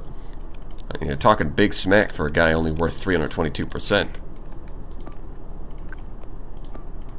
Talking a lot of smack there, pal. Actually, I could do something like this. Set these to search and destroy. And hope for the best. You forgot the paint job, right? Hmm? Yeah, I forgot the black paint. My bad. Bro, what? No way you can clutch this. There's only one Nova. I mean, it's probably going to be harder because we're using shield-shunted builds, but, maybe we should... Bro, do your job! Contest the point! Do we have to talk about this every single battle? See, look at that! Look at that, they captured the point. All you had to do was be there like 5 seconds sooner, and you would have contested the point. But no, no, you had to back off. You had to back off to like 2,000 range, because, well, for no reason, but... Hey. Yeah, no, there's no upside to it. It's just literally no reason. Oh, look at that. It's pointing its shield in the wrong way because of the Gorgons, or the Hydras. So, it just ate an antimatter blaster. That's nice. I mean, these Hydras do kind of be a bad nightmare scenario for this thing. Yeah. See, look at this. Look at the armor. You can see the right side is the one that got hit by the disintegrators. Where'd your armor go?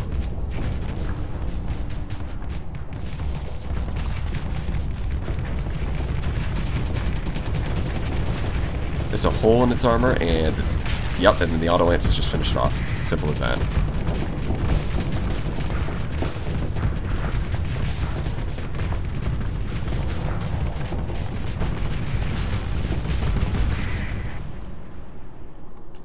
I did deploy everything, yeah.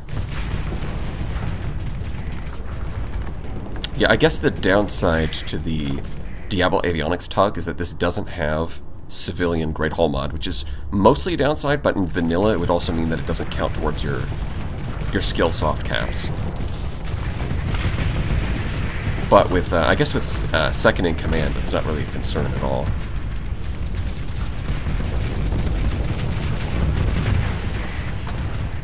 But yeah, these things are going to be, like, without a Nova or a Radiant, the rest of the fleet is just going to be fish in a barrel.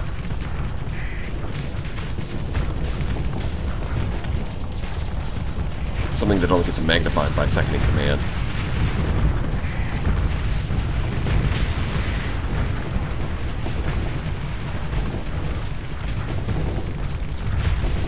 Look at me, I'm playing on easy mode. Now we're on normal, but it is. It's feeling pretty easy. Like, even the Falcons aren't, like this one's still pristine. I mean, that's what happens when you stack up, do they have... No, they don't even have gunnery implants. It's just like the... Because these are, like, because of the leadership or management guy, these are adding like 9% range, and the other skills are adding like 20%. And I think there's another one in there that adds 10%. So they're just getting a crap load of range, which means that even though they're shield shunted, a lot of the time they can just kite the enemy.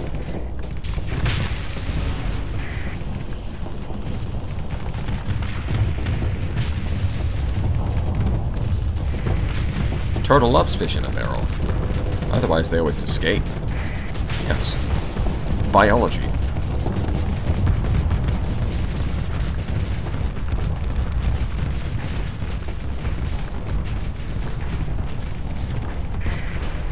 Kill fish. Destroy fish. Roundhouse kick fish into the concrete.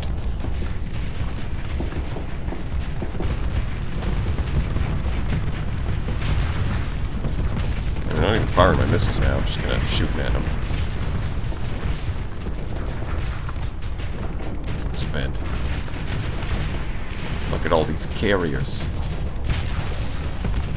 Ah! Got hit by a Reaper. Whoops.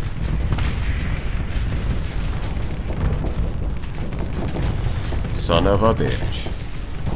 Bitch of a son. Sitch of a bun. Bun of a sitch.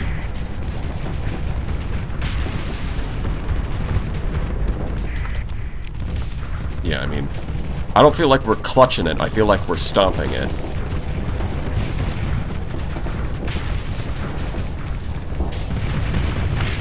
And we still got room for 2 more Falcons, too. If I had to guess, I'd say that second in command isn't really taking into account executive officers for the calculation of bonus XP. Or if it is, it's not going far enough.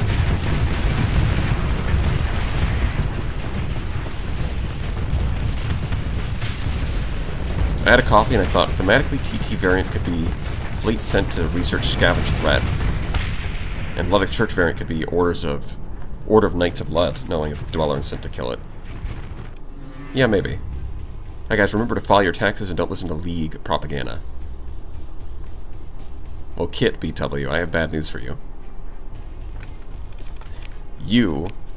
I've just received an anonymous tip that you are paid off by the hegemony. Specifically, the Iron Shell branch. So, nobody should trust a word that you say. You thought you'd slip by me, but my senses are too sharp. And I guess we'll just do that again. We got no alpha cores out of that. Look at these guys, like they're 90% alpha cores. It doesn't matter. Somehow that first one gave us nothing. What's the second in command build? It's this. Right, because, wait, they changed order on their own. What the hell? Could have sworn tactical was at top. Or so. Well, whatever. Let's see. So the extra range is... This one gives extra range. This one gives extra range. This one gives extra range to all ships with officers, including missile weapons, which is odd. But, yeah. It's a powerful effect. And then this gives bonus range based off of the number of combat objectives held. So, if we're holding 3 of the objectives, then our ships have 39% bonus range. And that's like before you factor in targeting units. So now it's 79%. And then ballistic mastery, so then these have 89% bonus range. So yeah, fish in a barrel, basically. I mean, the enemy also gets second in command, but they just don't have the kind of optimization that we have access to.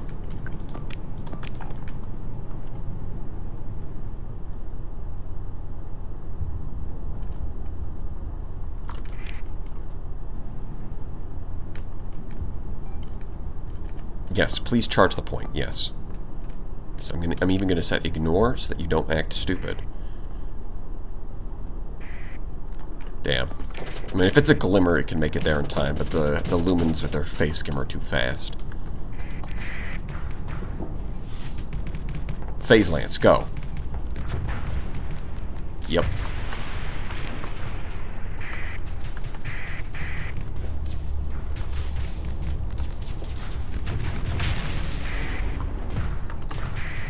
Well, I guess I should worry about the Novas, because those could be a danger to my other ships. Although if they're going to sit back, they're kind of hard to deal with.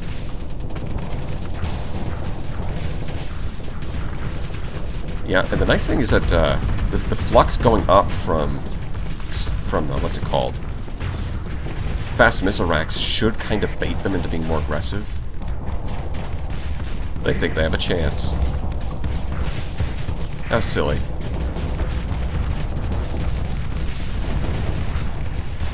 What? Why is the Conquest pointing its nose at the enemy? That's kind of pointless, don't you know? Didn't you nose this? No, wrong thing. Okay, I think we're setting the U to search and destroy. Oh, right, and let's get these guys out here. Like so.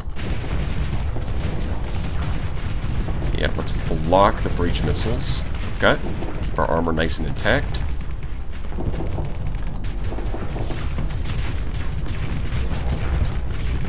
Okay, ooh. Pushed it a little too far. But, yeah, he's running away because he's scared. As he should be. I guess I'll just vent. You can do whatever, I guess. Yeah, well, that takes care of those. You guys are going to give me alpha cores now, right?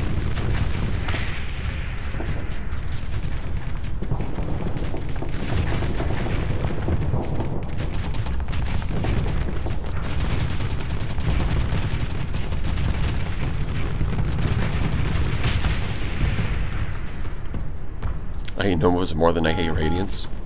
Yeah, in a way, they're kind of more difficult to deal with for like some ships. Especially destroyers. Because it used to be that when there was just no, Radiants, destroyers were...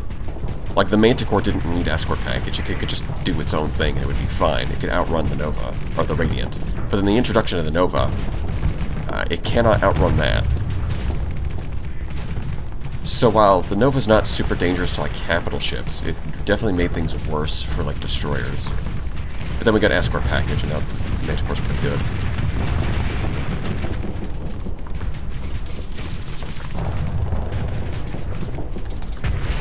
And then there's like the Medusa, which just doesn't care. It has face skimmer. It goes where it wants.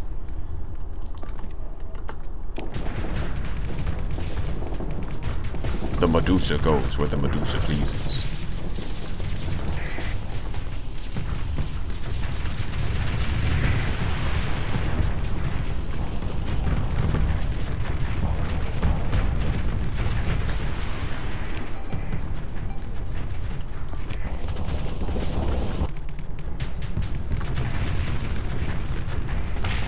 Yep. Oh, you have a Paladin, do you? You think you're safe from me because I'm a missile ship, do you? Yeah, your hull seems to be going down. Whole lot of good that Paladin did you.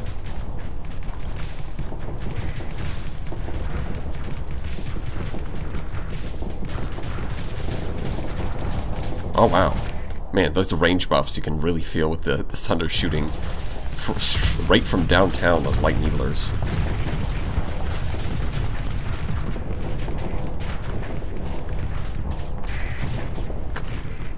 Yeah, we just got these apexes to deal with, and that's about it.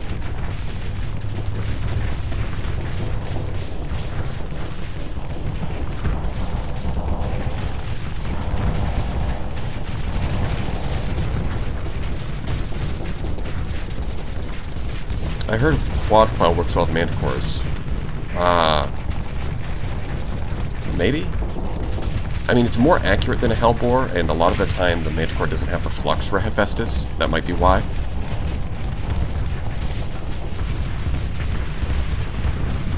Because it's kind of in the spot between those two. Although I did try a build that somebody said was good, which is using the... So apparently it works well with light needlers because it has the same cooldown. But I tried that build on the... What's it called? On the Legion, where I did a bunch of light needlers and the quad quail. And yeah, it just did worse than railguns plus Hephaestus.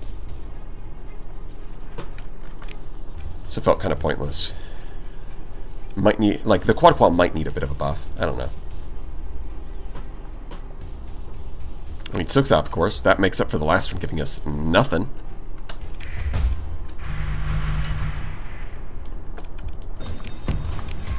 Better be running scared.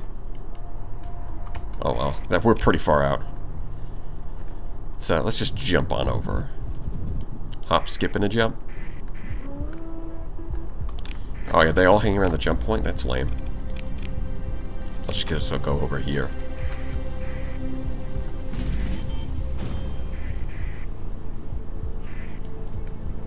I mean, yeah, that's RNG for you. Sometimes you get 0, sometimes you get 6.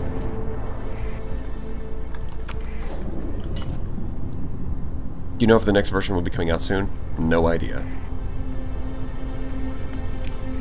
Does the Center have export package? Yeah. I did ask him about that a long time ago.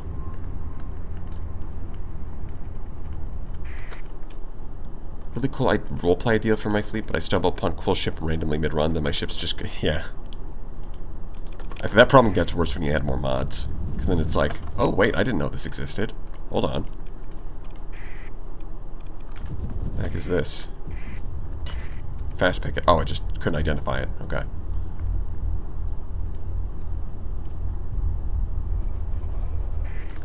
Every major update. I mean, yeah, for the past while, it's been like about one a year-ish.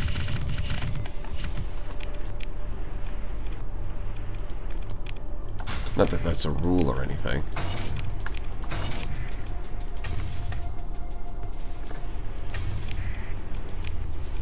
Well, I've got a bunch of alpha cores lying around. Maybe I should, could colonize some places. Let's see, how much money do I make off of this? That's a decent amount. Go to Stanistan.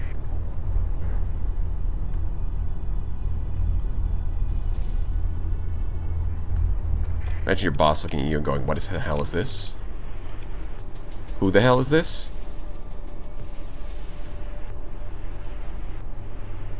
Hmm? Well, anyways. Let's see. Just to really rub it into Philip's face, here's an alpha core. Oh, yeah. Oh, it's beautiful. You can even upgrade this if I wanted to.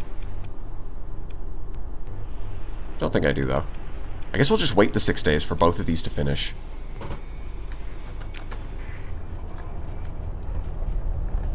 Imperium of Stand Attachment. Oh, yeah. Those are going to be massive now.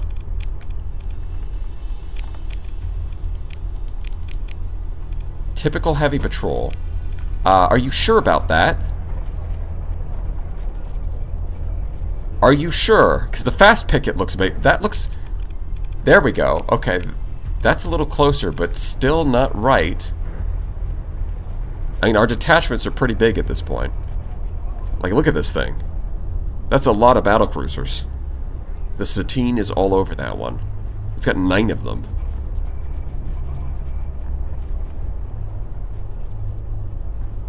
It must be used... when it says that heavy patrol, it must be going off of New Stanton. But Stanistan is the one. 527%, yeah.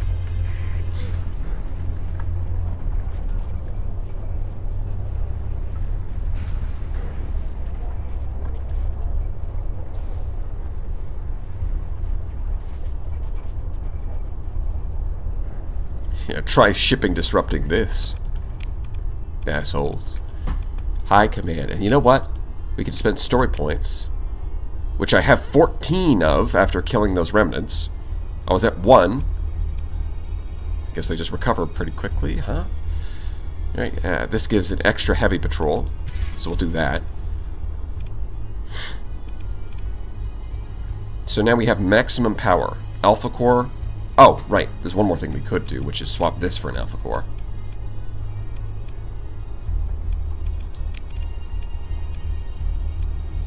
$22,000. $22. Okay, hold on. Let's see which one. I go here. Manage. That's 28. Versus, I swap this out. Okay, so this one's doing more. And if I swap you for an alpha core, now I have another administrator I can use for another colony.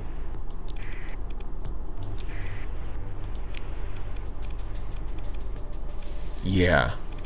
And that's going to boost our fleets even further, right? Because of hypercognition? Yeah, 527 versus... Yeah, that's like 50%. Nice.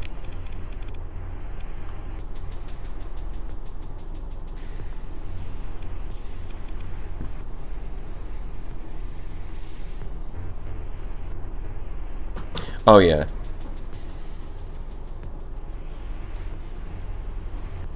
Yeah. I am going to finish the Brawl King voiceover this week. That's coming down the pipeline. But for now... Replacing real people with AI cores destroys the working places. Sure. I'm just thinking about it. We're just exploring possibilities here. Wait, why did I need to take the... Wait a minute. Why did I need to take it out of fuel production for it to show up here when I have 2 in storage anyways? What is the game smoking? Oh, well, upgrade ground defenses to heavy batteries now. Yeah, upgrade. And this... Planetary shield. An upgrade. Stantinople. Well, I do have more hypershunt taps. Thanks again, BB. You're welcome. It's a fun... It is a fun project. Nice to be part of it.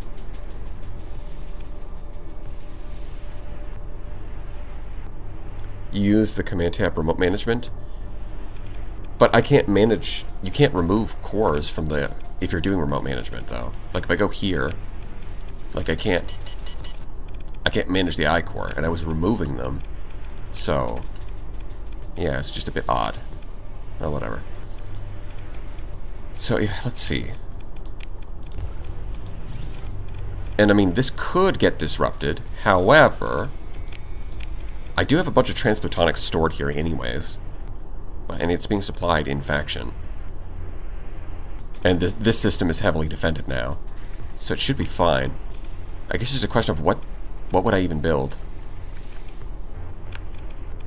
Because none of these are super great. Like, heavy industry would add pollution. Although I guess 25% hazard rating is not the end of the world.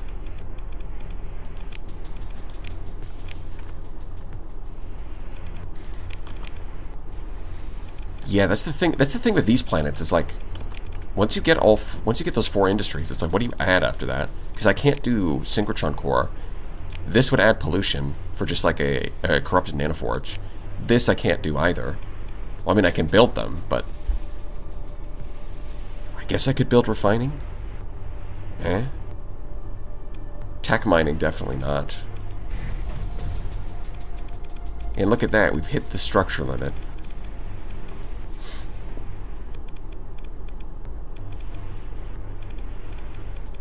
It's time to make even more money. Yeah, I guess even, the thing is, it is at least size 6, so the output will still be nice anyways. And with commerce boosting the income, that'll more than make up for the lack of a catalytic core. Throwing in an alpha core there, why not? Beautiful.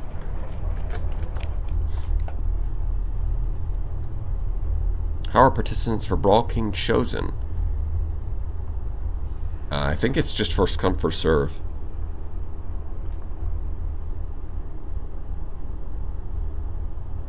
Just how much of the Persean League really is the Persean League? With no AI restrictions. Well, I'm pretty sure the Persean League does still have AI restrictions. They just don't do AI inspections. They're a little more lax about it.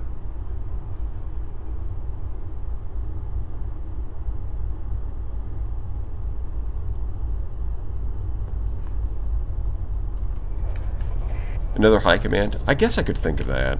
Although it doesn't have... Well, it doesn't have heat, but I also don't have another cryo engine anyways, so it doesn't matter. I figure I'll just piss off the Syndrian some more. Which means it's time to... I really feel like I should be able to hire more.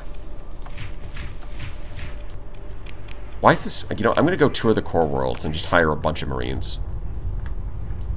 It's time. Kazeron shall pay.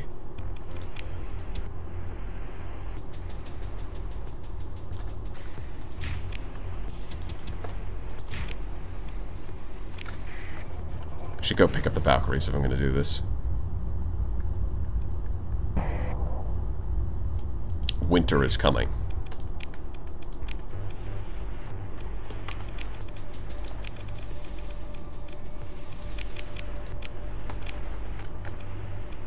Oh, right. Yeah, those are going to require more crew, aren't they? Well, target... Yeah, the other ones have impact, so I'll get that. Missile? I mean, sure. Might as well make them the same. Uniformity is cool. Conformity is even cooler.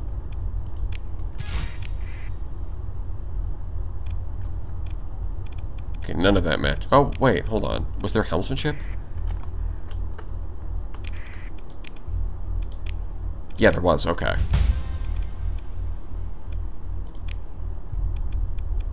Thinking this is going to be the setup. Helmsmanship for extra speed. So I can move that over there. Make skill elite. Like so. So now these things are... I mean, they're shield shunted, but it doesn't matter because they're just going to outrun and outrange the enemy, which is kind of brutal. I think it's kind of, honestly, giving yourself shield shunt is kind of the only way to make it feel even remotely fair, and it's still not.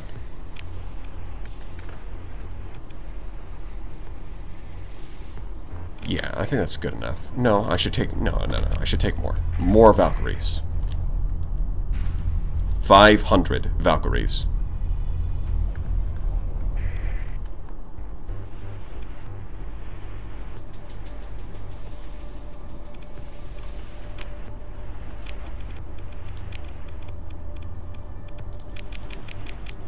I think we have enough crew for all of them. Yeah. Okay. We repair. And now we're going to go hire a bunch of Marines. We're going to quit the Persean League, raid Kazeron, escalate the crisis, destroy the blockade, and then rejoin the Persean League without having to pay the fee. Not that it matters, because we're making infinite money anyways. Like, I'm drawing stockpiles for my fleet, I'm building a ton of ships. Persean League dues, 270,000. That's like less than one colony. But, you know, it's my money, not theirs, so they can suck it. First off, to make sure that we get the Persean crisis first, I'm going to negotiate with these guys. And then I'm going to break the deal, and then I'm going to fight them.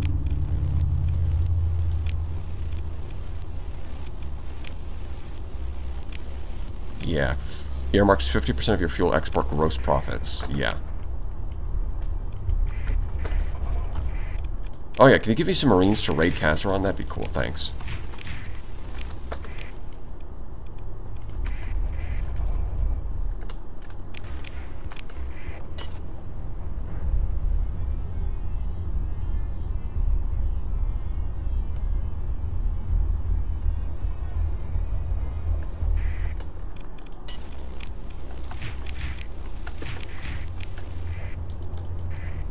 More Marines.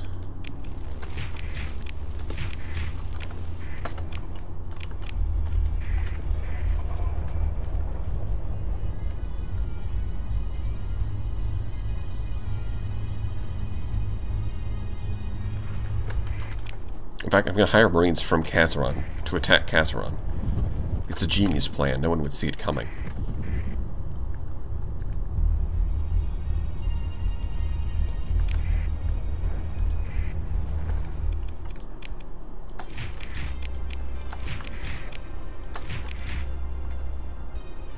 And if you're looking for a link to the US for the unofficial Discord, I think there's one in the Reddit. Yes, 500 Marines. Yep, scan me. See? We're clean. I have nothing to hide, officer. Okay, hold on. Let's just double check the planetary defense, because when we destroy this, it's going to get a lot easier, right? Defense 4,000 times 3 Star Fortress. We're going to blow that up. So it'll be down like 1,000. It'll down to like 1,000, right? I think we have enough.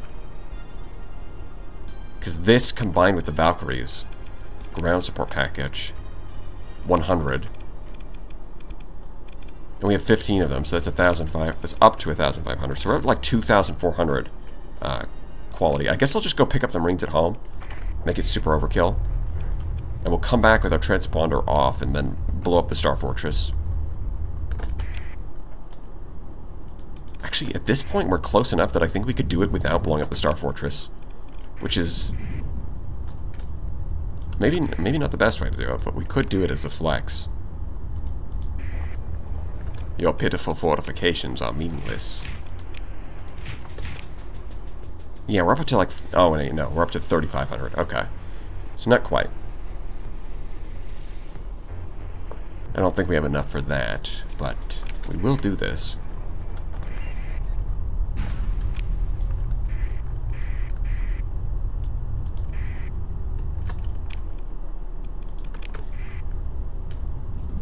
Okay, so I'm thinking... Well, hold on. I'm gonna quit the Persian League first, right? It's probably best to do that over here. With my transponder on. So I can walk up here, quit the League. Which is... let's see how much this pisses them off. Because it definitely will.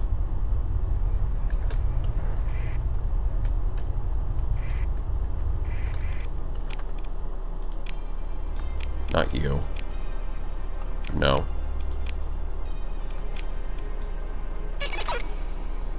Punitive Expedition, yeah. And I don't think we're commissioned either anymore. What's our relationship? It's still cooperative. It did not affect our relationship.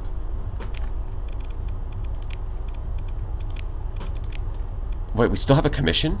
So we can quit the League, but we don't actually lose the commission.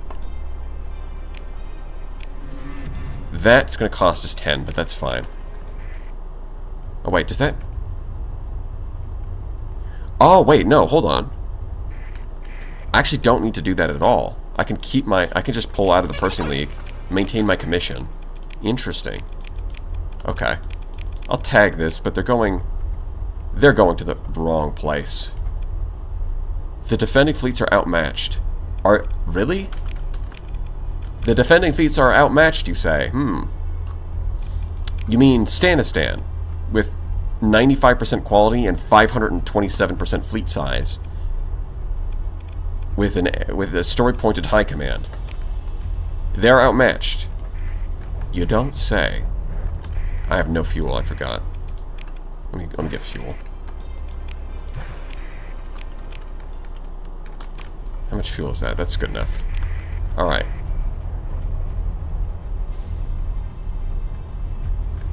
Against 12 fleets, though? I guess if there's 12, maybe. Possibly. Okay. Now we go to Kazeron with our transponder off.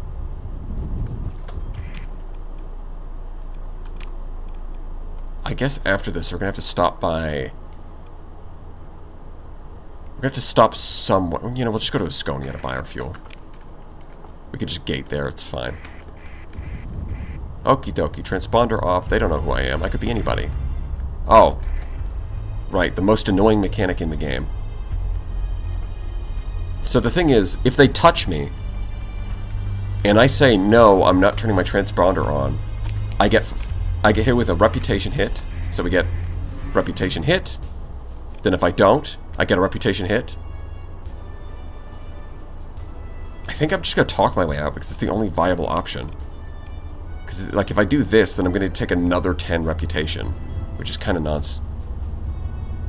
Oh, wait, hold on. Only reduced by 2. I wonder if this is a mod, some kind of mod is reducing the penalty here. Because normally it's 5.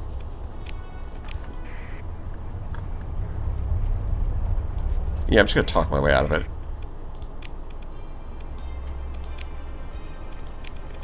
Let's see, Nanoforge. Yeah, I'm a little bit short.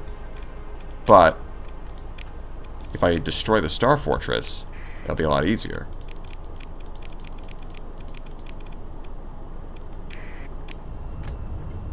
And the Star Fortress is undefended because they all think... Because I talked my way out of it. Yeah, it's dropping its mines against all our shield-shunted ships, but burst lasers are doing their job. Maybe get you guys to back up a bit. Because the Falcons... probably going to get their asses kicked by, like, Mjolnirs. The Conquest can take a little bit more, though.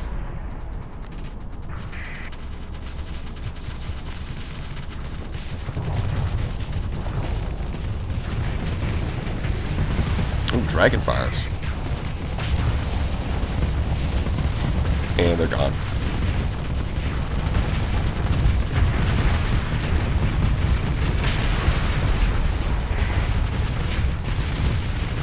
How exactly do Hydras target these things? Oh, they still try to go around the sides even though they can't. Dragonfires would definitely be better here, but I mean, it doesn't matter. We're still gonna stomp the station. Wait, have we turned on the League? No, we're not turning against the League. We're just renegotiating our contract. And part of that requires us to take the Nanoforge from Kazeron.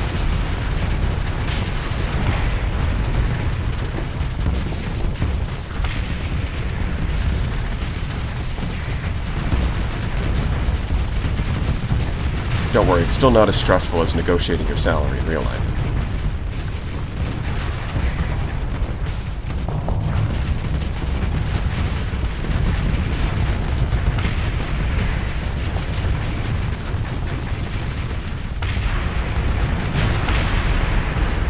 This is standard procedure.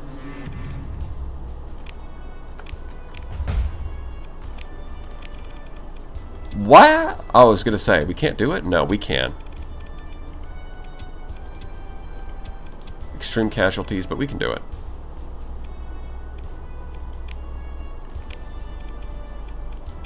Hold on, colony info. Yeah, it's now down to 1,400. Consider launch raid. Try to acquire the Nanoforge. Select. Launch raid. We'll take some casualties. 588, that's fine. This is mine now.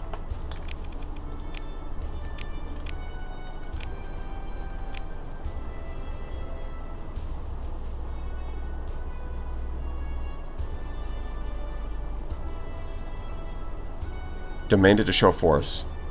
I hope you'll learn an important lesson with this. Speak to me when the operation is concluded. Good day, show force. Hey, you had not heard? You will. Yes, yes, yes. Bye-bye. I do like how I just spoke with the leader of the Persian League, but they still don't know it's me. Getting out sneaky style. Straight to Asconia.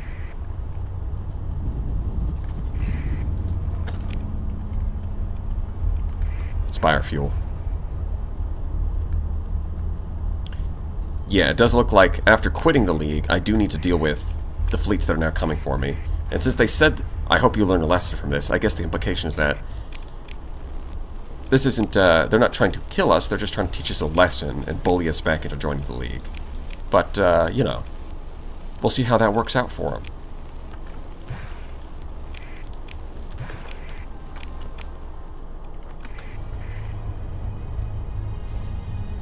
Look at all the demons on their poor ships.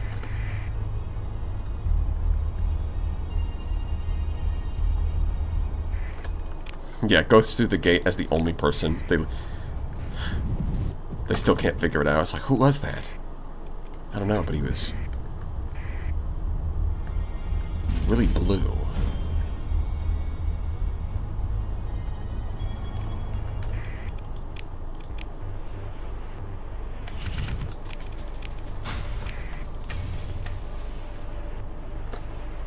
Alright, you bums. You can sit in storage.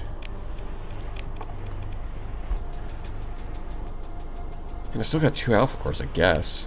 I'll sign one here. Might as well. Unassign.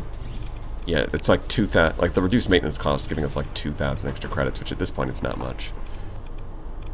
But it's fine.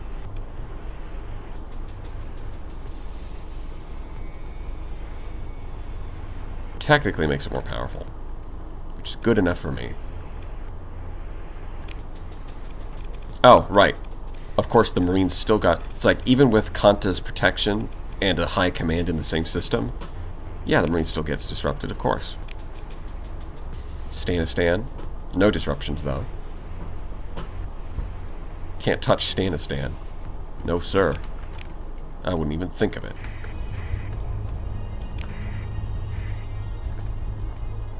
You know, it is kind of nice when, like, they spawn in one of these fleets and it's all high-tech ships. Because they do have a particular look to them. Like, a pure high-tech fleet is like this... Especially when it's like a little fleet, it's like these little glowing motes in the dark. Look at all those omens. Although, the quality is a bit odd. The first 3 have 2D mods, but the last 3 have no D mods. And we have a 95% quality. Oh no, this place is 70% quality. Okay. Because stability is only 5. Right. 90% quality would apply here because the stability is higher. Of course. This makes sense. Stangolia. Did I use that yet? No, I haven't. Stangolia could be used.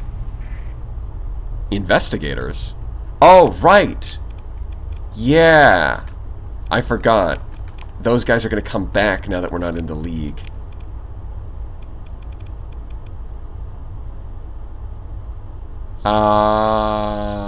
That's not great. I feel like if I escalate the crisis... Well, the Persian League still isn't... I guess I have to deal with the punitive expedition first. 40 days until they launch? Damn, these guys are slow. I mean, I could just stop using AI cores. But at this point, it's like... They're everywhere, right? How is it going to be 40 days? That's ridiculous. 46, so it's only 24. It's not bad.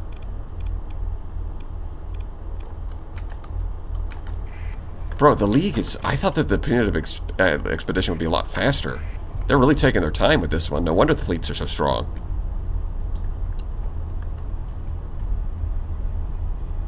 Just bribe when they come? Yeah, I could just bribe the hegemony expectors if I get those. And the fact that they're going to boost the colony crisis growth speed is nice, so I don't have to wait so long for the blockade.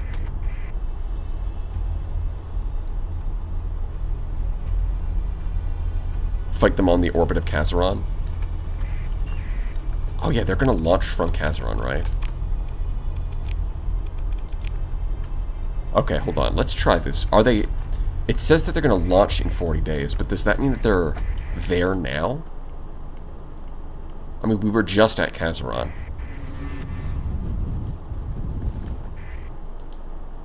Oh, right, because I'm still technically commissioned as Persian League. No, they're not here yet. Okay. Well, we've just got to wait for the Persian League to get their pants on and get out the door. This place somehow has... This damn system somehow has it. No, it's the other system. Well, let's look for this supply cache. What if, hold my hand, there were no more hegemony? Then there would also be no more inspections. We're gonna join the League again to solve that problem. It's just, you know, a temporary lapse in our arrangements due to the contract renegotiations. I didn't bring any volatiles, right? I have no idea where it is. Some distance away.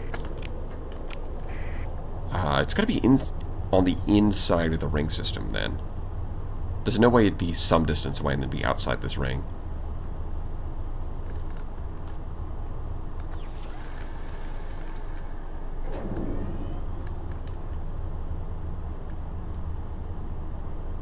For around 5 days and then depart. Okay. So we'll head there like 5 days soon. 5 days early-ish. Don't tell me it's outside the ring. That'd be a huge pain. Well, there's a guy. That's what I'm looking for. There's a jump point, but that's a mule. Piracy? Sure. Yeah, it looks like it's outside the ring, which is kind of terrible. And weapons cache is going to be small, isn't it? I'm going to ignore it.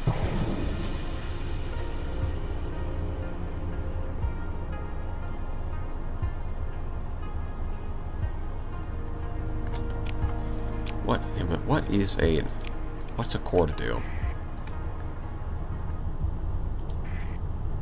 Yeah, I guess I'll just go home, buy some fuel. And they're about to launch in like a week, so... Or 2 weeks, so...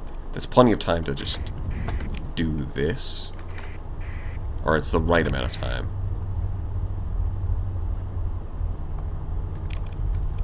Yeah, I can wait another 10 days. It's fine.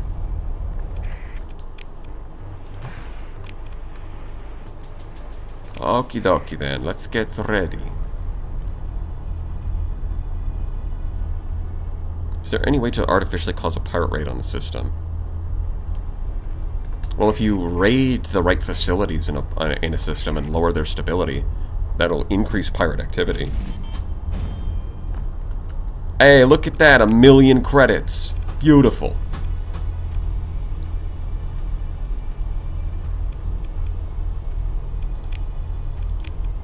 Just straight up 1,000,000. Look at that cash flow. And they're not even done building.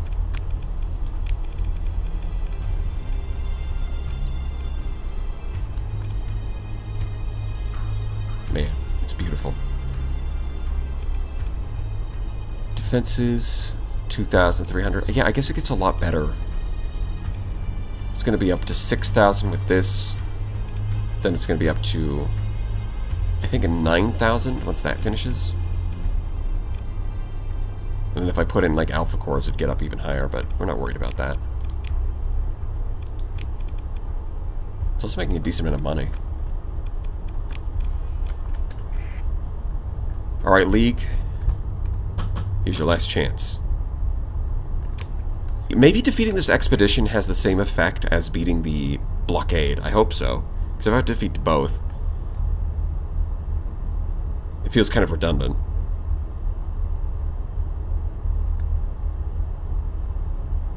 There should be an option to bribe pirates to go after a system. That would be a nice option.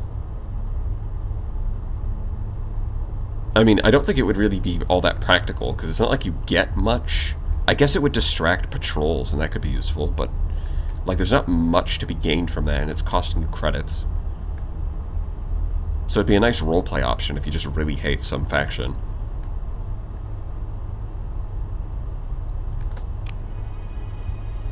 Three days. Okay, so we go over there now.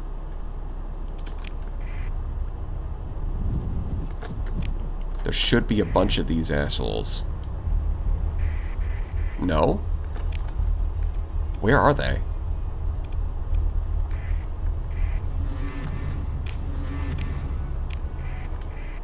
Okay. What was my... Wait. 35 days. I do... Okay. I should have saved before jumping through. But, yeah, you know, I'm just going to sit here and hold shift. Because it looks like that was 2 days before they were supposed to depart and there was nobody there. I guess we'll just have to wait until they actually depart and then we'll see.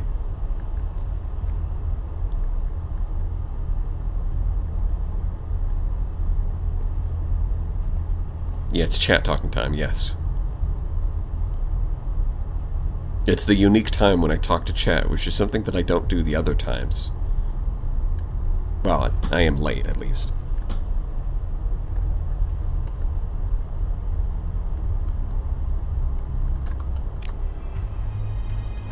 I guess I should buy fuel. I should do that again. Gotta check on that 25 days. Yeah, because it's just at the range where it's like not long enough to do much, but also it's long enough that it's kind of annoying to wait, but not long enough that I can go do something else.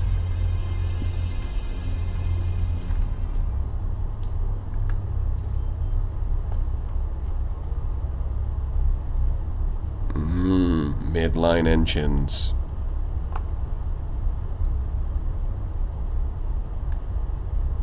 It's my birthday. Well, happy birthday, Snow New Kitro.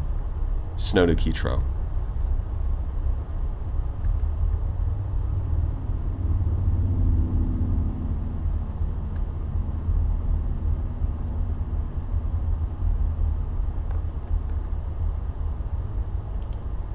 Oh, that's a good idea. Spam emotes in chat. Lobster. You open your present, and what is inside? A blue lobster.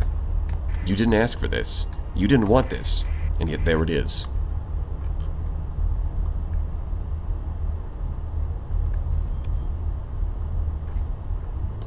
Suddenly a door opens, and out of that door comes a reaper.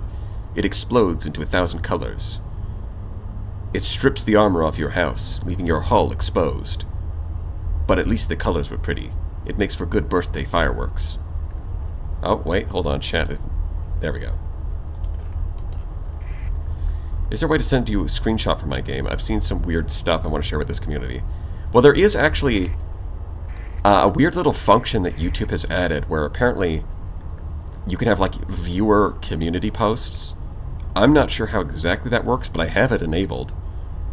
So, on my YouTube channel, subscribers can make community posts. Something like that. So I guess that would be the way to do that. You're wrong about that. Didn't want part considering lobster probably tastes pretty good. That's true. But it's funnier to say that you didn't want it. It's just there. The lobster arrived despite your protests. The lobster arrives all the same.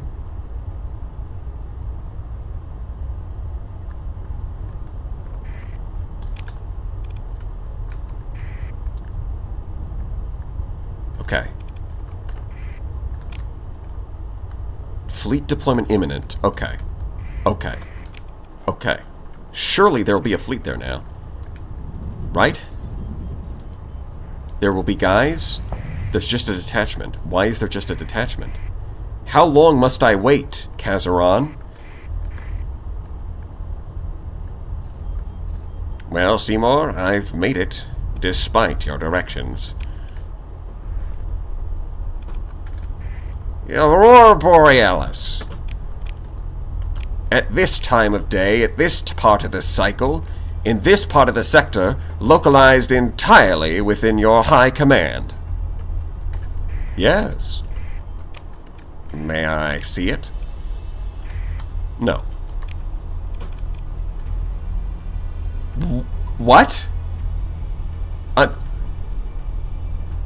What? I just...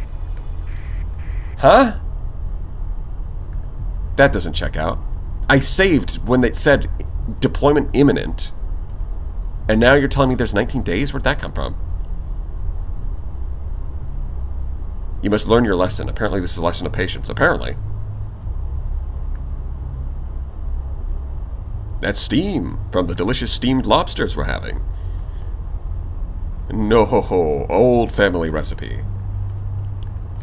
Steamed hams. And you say that you call them steamed hams despite the fact that they are obviously grilled. Just saw your post about New Cadia, and dear lord, that's a lot of planetary defense. Yep. With an Alpha Core admin, it gets up to like 83,000. New Cadia stands. I think at that point you might actually be immune to like ground invasions. Or at least I hope so, because it requires like story point investments to get to that point. Which, I mean, nobody really wants to do that for their ground defenses. So if you do, if you spend them on ground defenses, you should get some kind of payout for it. I'm thinking that maybe, ground defense just being a number might be like the wrong approach to it. It might be a good idea to have certain like thresholds. Like if you cross 100, you become immune to certain types of attacks. If you cross 1,000, you become immune to the next tier of attacks. And if you cross 10,000, and then give us like another way to boost ground defenses so that we could reach like 100,000, and that just gives you total immunity. Something like that, where it's like there's certain thresholds where it's like, okay, I know I'm immune to like pirate raiders because I have 1,000 ground defense. Because right now, just being like a number that theoretically a pirate fleet could just spawn in with like if you've got 1,000, they could just spawn in with 1,001 raid strength. It feels a little wishy-washy. Okay, so they've launched. I was not paying attention. Let's go. Are they there? Or did they disappear? They already gone. No.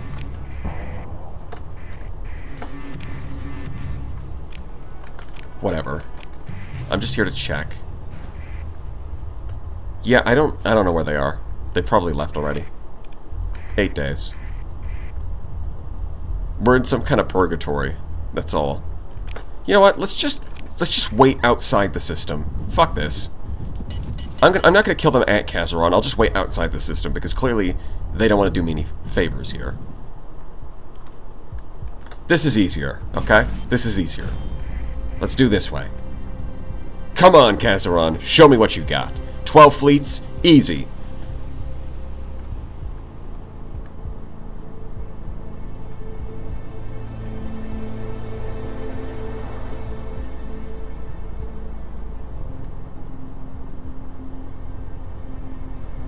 $3 million ground defense didn't save Myrath from a couple tankers in a dream. I mean, I don't think Myrath had good ground defenses.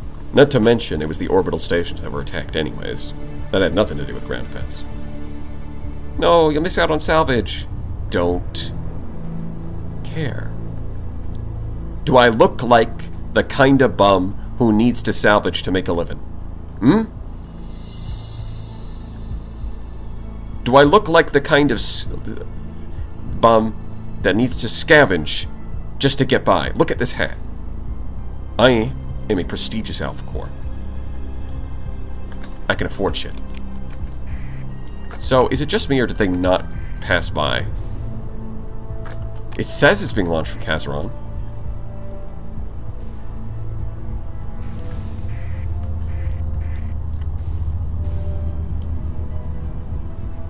Waiting at rendezvous point. There they are! Hey! Look at that! Look who finally decided to show up. These assholes. Die. I don't care what the difficulty says. We got this. This is easy mode. We're gonna clown on them gamer style.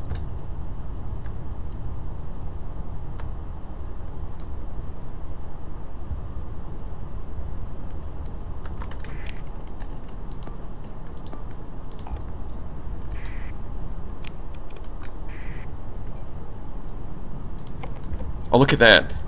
They've got their own Centurion, but with the blue paint job. Kazeron Navarchy is actually probably hurting us more than it's helping us here. But I can live with that. It's no big deal. Die. Shield Shunt versus Soy Shields. Yes. They've got they've got their cringe Falcons with their shields. We've got our Giga Chat Falcons without shields. Who's the real Persian League now, Hanan? Oh, look at that. And he's got his special little monitor. Why does it have... I mean, it has a gap in its shields. Wait, some of them might get through? Some of them did. Not a lot, but some of them. Of course, they've got hybrid large slots, and he put a paladin in there. That's some pretty questionable design.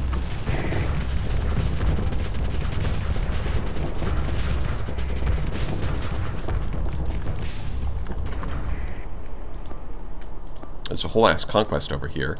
Not that it matters. It's gonna get beat.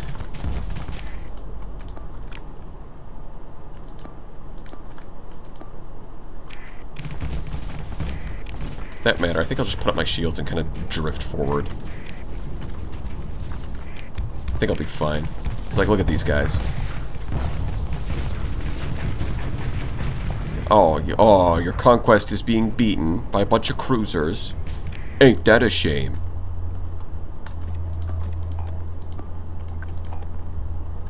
You are about to be destroyed by the might of Stanistan. The Stan Imperium. Imperium of Stan.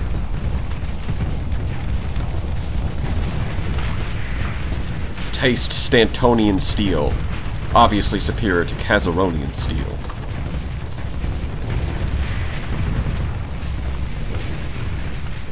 The Virgin Conquest versus the Chad Falcon. Yes.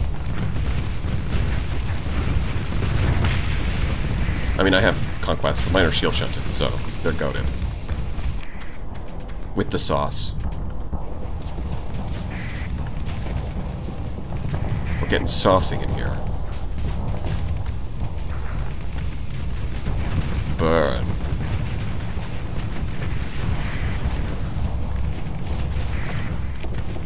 Their spawn rate can barely keep up with how fast we're killing them. That's gonna be a waste of time. Let's ignore that. Go kill that. Don't think we need to worry about that. I mean, it is gonna capture the point, but I also don't care. You guys can deal with that.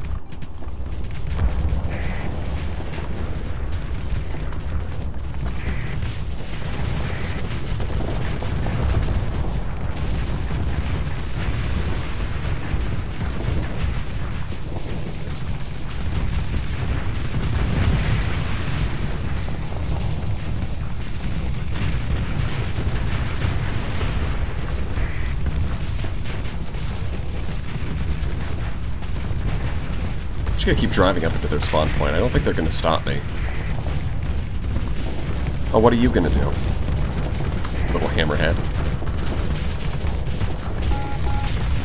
I've got more missiles than you've got crewmen. Give it up. Oh, what's this? I'm just gonna vent. Oh, flux isn't even an issue. That's right. I'm not scared of you guys. Come on. You thought you could bully me? No, Skylar. I am the one who knocks. After this, we should change Reynard Hanan's name to Skylar. So that would make more sense. Oh. Man, the Dragonfire didn't even break through my armor. Damn. That's how you know you got it rough. It does straight up nothing to my shields either.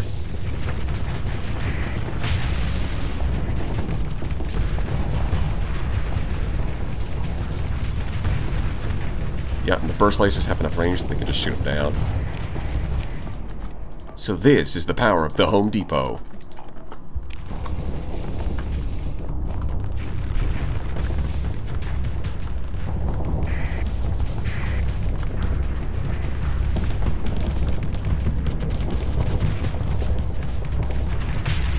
My name is Skylar White-Yo.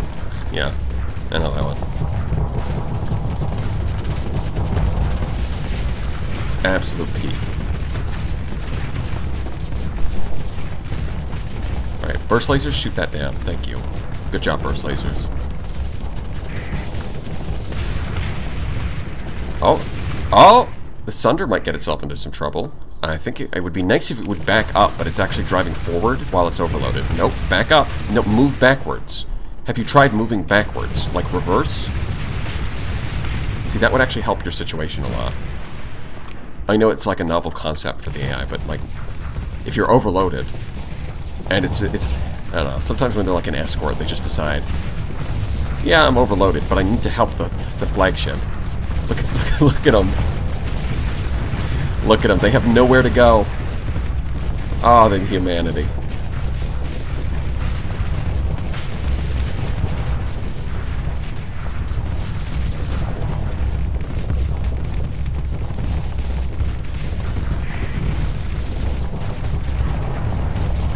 Just do some armor tanking here to drop my shields. Well, I mean, I say that, but my armor already got stripped off earlier.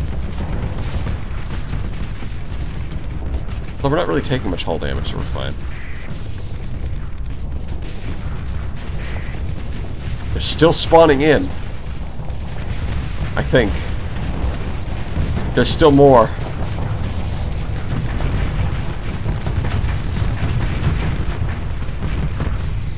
Not that it matters, but, you know. Did the Centurion? Yeah, the Centurion killed the Monitor. Okay. Good. Good. Shooting fish in a barrel, eh, boys? We are video games.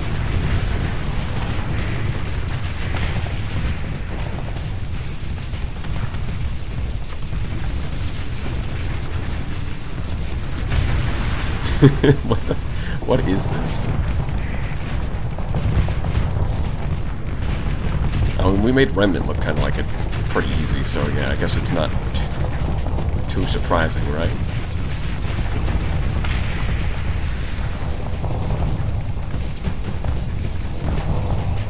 This is what I was saying. Tactical plot. Wait, this thing has frontal shield conversion? Oh my god. Death. Or worse, League of Legends. I sentence you to League of Legends. The only thing worse than a shunted conquest is a frontal conquest. Yuck. And you guys deserve to get killed.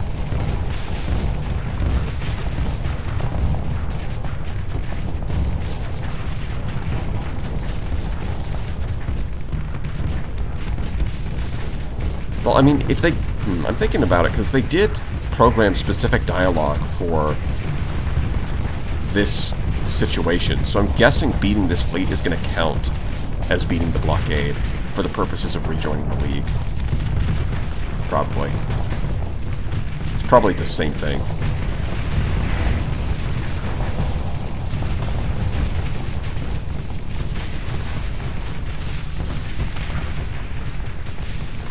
Okay, I think they're running out of guys. Nope, yep.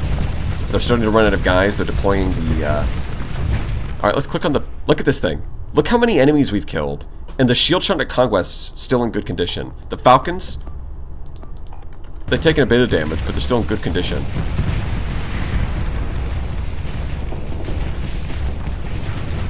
Bro's got the same build I do, but worse. Imagine that.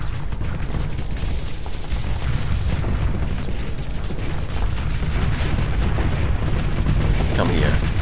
Yes. Yes. Afraid your time has come.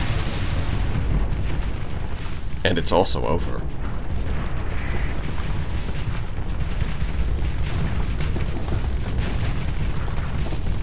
It's gotta be a brave man to see, like, the 50 ships before you that get just eviscerated without having a chance to fight back, and decide, you know what? It's my turn. I am going to deploy into the battlefield. I'm not going to run away. And after all of that, I still got 9 Hydras. See, I don't think I'm worried about running. You know, I might even drop the expanded missile racks for just more stuff. What do you guys think?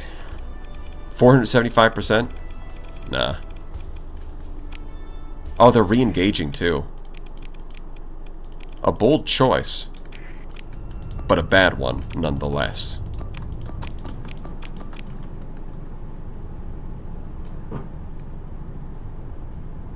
Yeah, surely the 8th conquest will get them. Yeah, that'll work.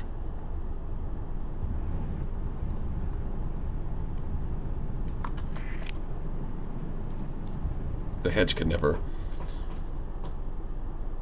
The hegemony could only dream of such lemming behavior. Truly, the Persian League is the greatest of all marsupials.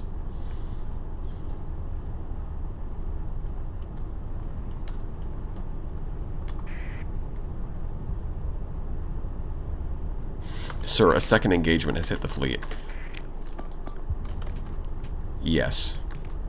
Oh, look, this time they did some damage with the Dragonfire.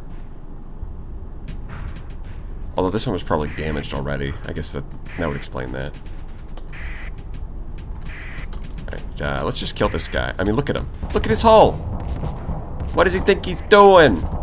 Why would you re-engage? That's just suicidal. This guy's just... I'm so tired. What do you mean it's not over? What is left? There's nothing left. Oh my god. Are you serious?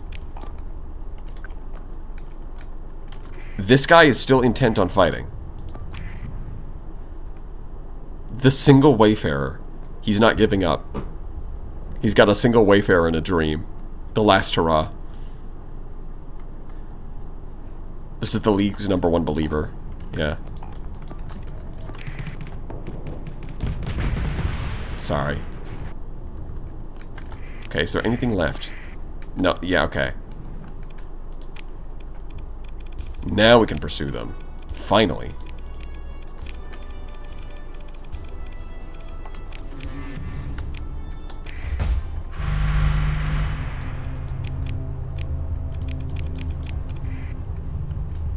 Ready to level up, you say? Well, let's do that. So the other ones have damage control. I guess I'll just do the same thing. Mentor. Nope.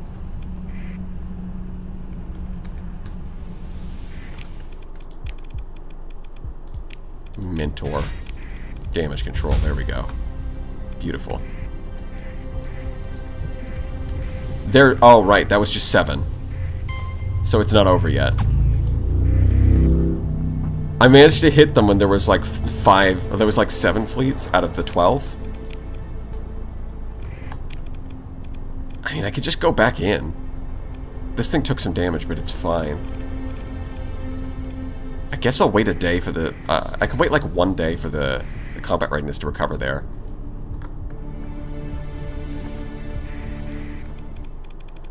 Yeah, I guess we'll just do this again. Blood for the blood god. Cheese for the cheese god.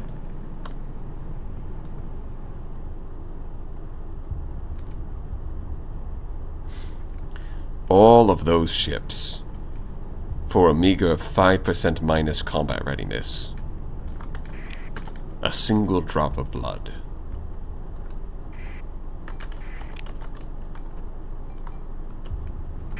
How's your armor? Okay, the armor in that is fixed. Alright. It's missing some hull, but it'll be fine.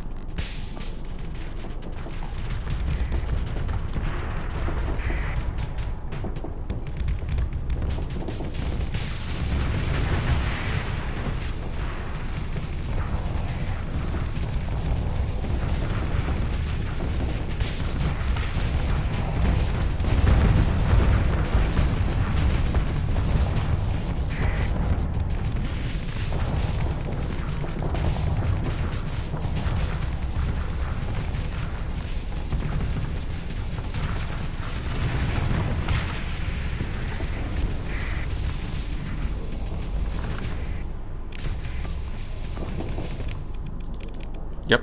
Let's get him out here. I mean, this one's going to be a bit smaller, because the last one was 475. This one's only 333.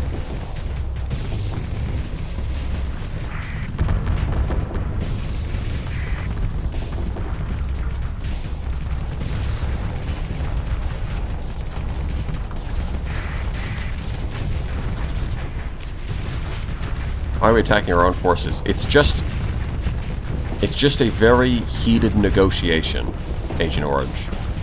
we're renegotiating our contract. 20% is too much. It should be 0% membership fees.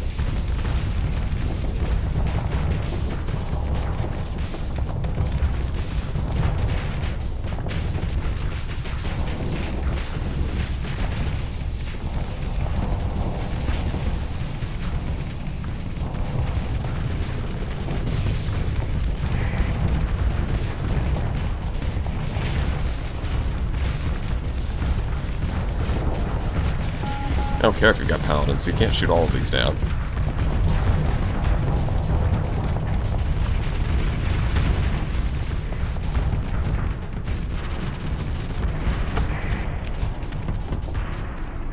Centurion class. Ah, yeah. Yeah, because this thing has safety overrides, so I think I should retreat that.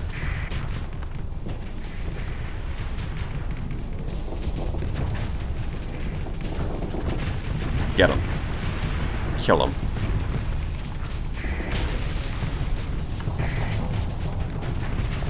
Did you consider getting Diable avionics sub mod to play the Heresy or Jupiter class halls? The what now? Sub mod.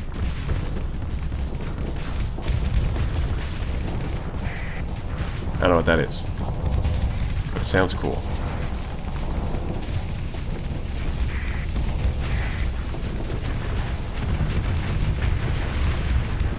Vaporize. Oh, here come more conquests. I wonder if they're going to make more of a difference.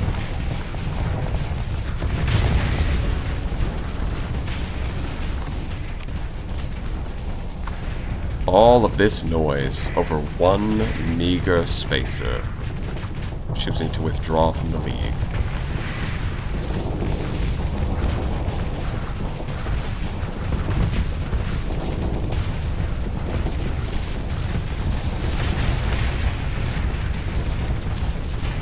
Yeah, I've got to say, combat is running very smoothly with all these missiles flying around. So I guess the settings changes I did to graphics lib have definitely paid off.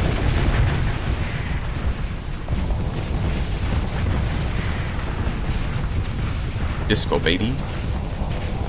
Yeah, it's basic. Yeah, it's the same negotiation tactics we used against Tritachyon. Nothing out of the ordinary here.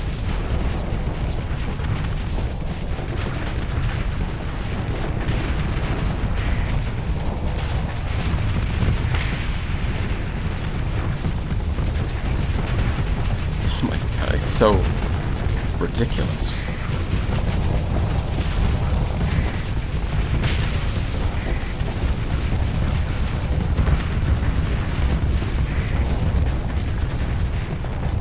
The League never stood a chance, Anon.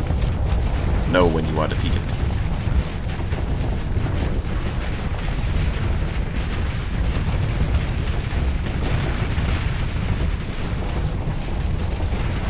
Oh, here comes the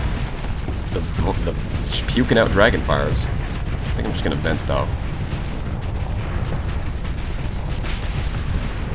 Yep, not an issue. Look at that Falcon. It is really getting in there.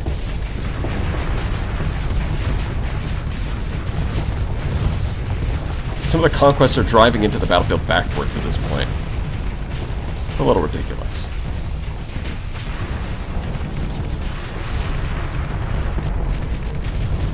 Back up a bit so I can vent again. It's a lot of flux.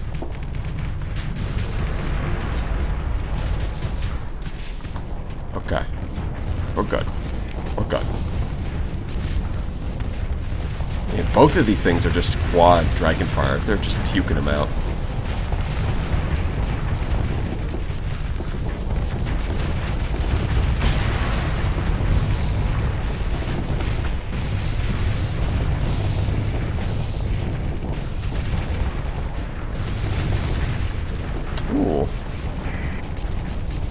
Yeah, you almost got me there. Oh, that one at the back is almost dead, but I can't reach it at all. Damn.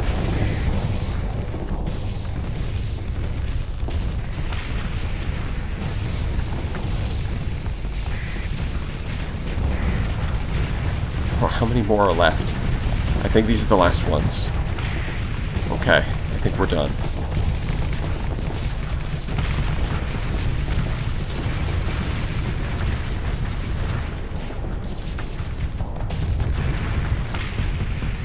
Okay.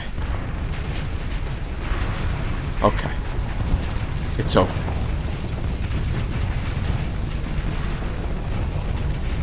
Alright, this pest control operation is over.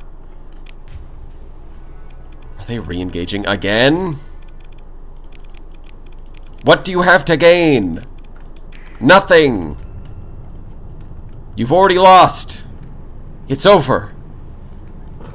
I have the high ground. I mean, they're persistent, if nothing else. Dabbled Avionics is an old mod on the 9.97 archive. It still works for the new version. Okay. Interesting. What is a shield? It's the thing we shunt. Get negotiated, get negotiated, get negotiated. Yes. I think I didn't need to deploy all of these, because it's just this. Yeah, the Falcons alone will handle it.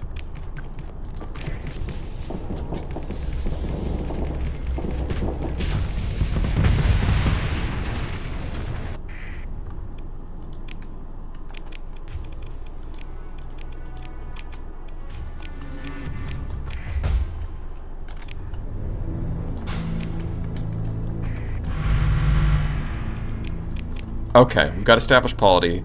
Punitive expedition defeated. Okay. Okay. We did it. We did it. It's over. It's truly Jover.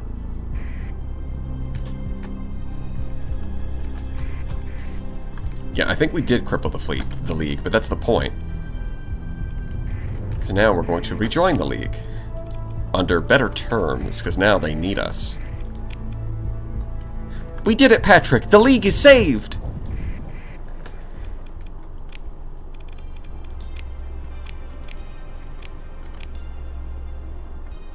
Negotiate. I defeated your punitive expedition. An unfortunate business, and a waste of key resources. Naturally, I had to appear to follow the voice of the League Council on that matter. You founded a powerful polity. I could see that from the start, of course. But what's important is that you proved it to the entire Council. We can use this. He smiles, conceding nothing.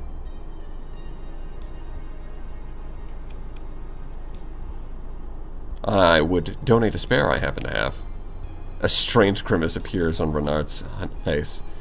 The rumors, unfortunately, are true. An ugly business, the details of which we need not revisit. For your part in quietly returning the Forge to Kazeron to its former glory, I would personally ensure that the League Council fully appreciate your patriotism. I must admit, you've surprised me, Stan League.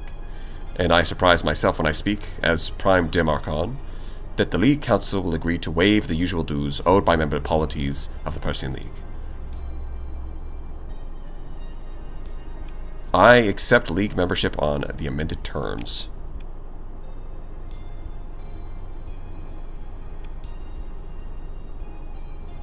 A mid-level Hanan Gensfolk. End the conversation. Da-da-da-da. Negotiations complete. We're back in business.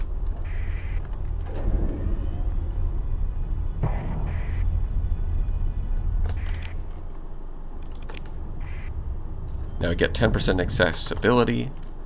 We get to be part of the League. No downsides. No headaches.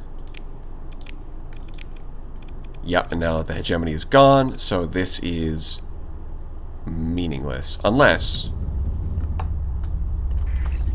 there is one more thing.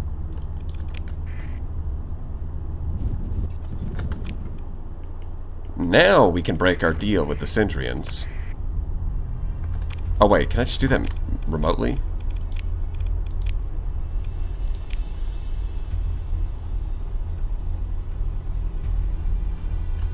The terms of the agreement are so onerous that your reputation at large would not suffer for unilaterally breaking it, though your standing with the Syndrian Diktat specifically would be affected. Huh, well that sounds like a load of not my problem. I wonder if it changes if I try to talk to them directly, the way that it does with commissions. Let's have a look.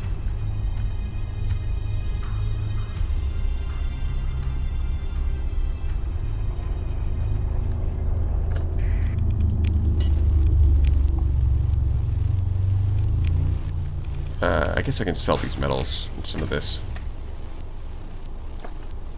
I don't need it. Okay, so if we go...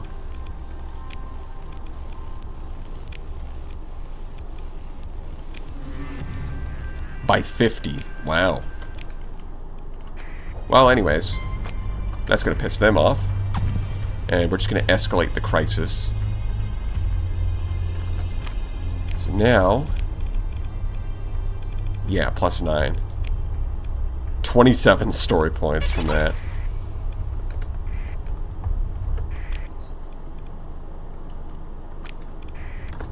How many months is this going to take? Yeah, at +5, it's still going to take 10 months, so we're not going to wait around. Right, and just like with the League, we'll just defeat that fleet when it shows up.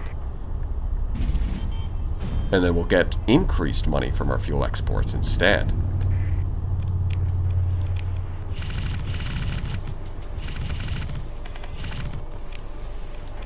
Very nice.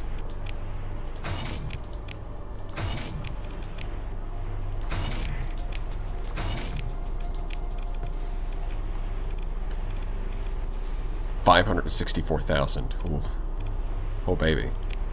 If I take this out, how much is it? Yeah, this is worth like 20,000. Nice. That's some real cash money. I wonder if it could be improved in some way. I guess I could reduce maintenance costs, but it would be nice to get up over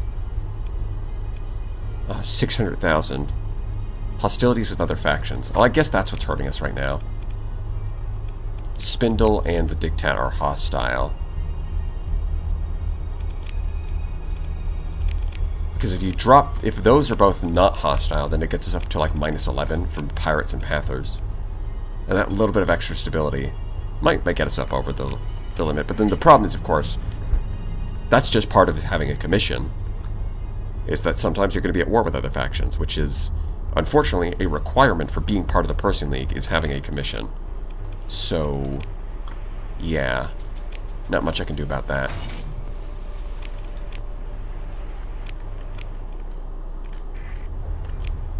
Stand to stand. You guys, yeah, you use stockpiles. Okay. Steal the core from Syndra and you won't have to wait for the attack? Really? Well, well, why don't we just take care of that real quick? Okay, I went a little overboard with the transplutonics. Wait, hold on. If I separate it into another pile and then sort, does it automatically lump them together? So go 20 to get 100, because they only need 5,000 if we find the other hypershunt. So if I put this in a separate pile like this, and then I click sort, no, it does merge them. Okay. So we'll just leave it like that. We'll take these guys. Oh, right. This whole time I was dragging around all of these Valkyries, and I just forgot. Nice. Well, you know what time it is. It's time to steal the synchrotron core. Oh, wait. Do we give it back, or do we just keep it this time? That's a good question. Because I've always just defeated the fleets.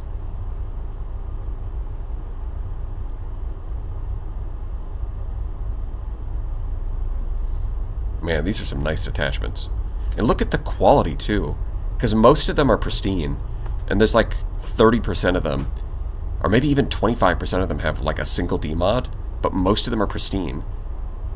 And that's with the 0 points in, because our doctrine is maxed out on ships, so we have no bonuses to like ship quality here.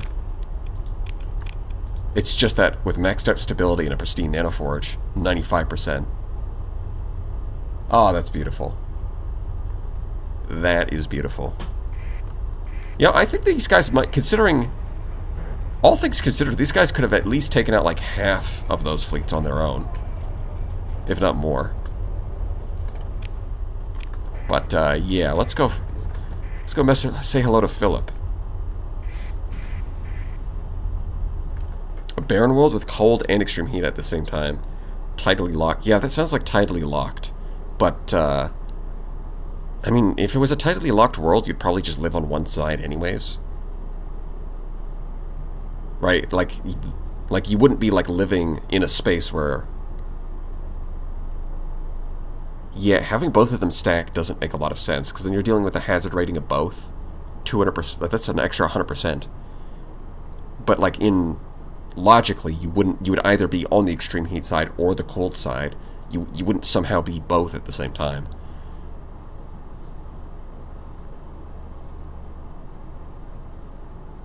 Although that's probably modded, because I've never seen that in vanilla.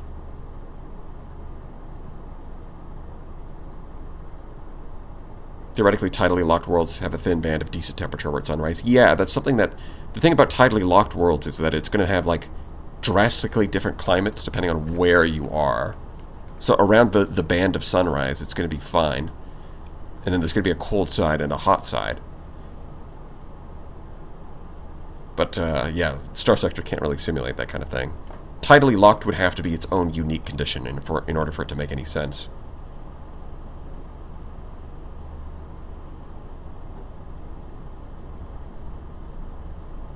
Mercury isn't tidally locked? Interesting.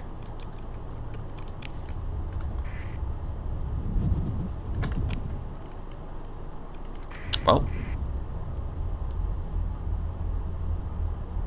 we might have to kill a few fleets on our way in. Although, if we can do a little sneaky, they did see us, but we got into the asteroid belt. Actually, the fact that they saw us is probably a good thing here, because it means that they're going to go searching in the wrong direction. They got baited. They got baited hardcore. Yeah, because now they're all running off in the wrong direction.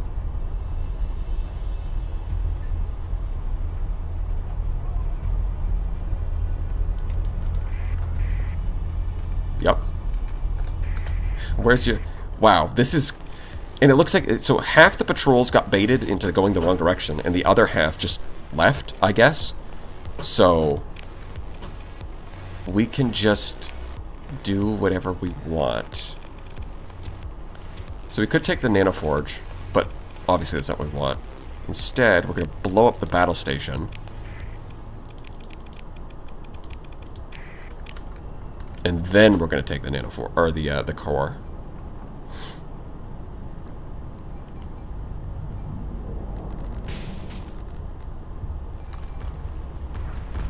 You know, maybe that's why a lot of barren worlds don't have extreme heat or extreme cold. Those might be the ones that are like tidally locked or something. And everyone just lives around the band of temperature that's fine.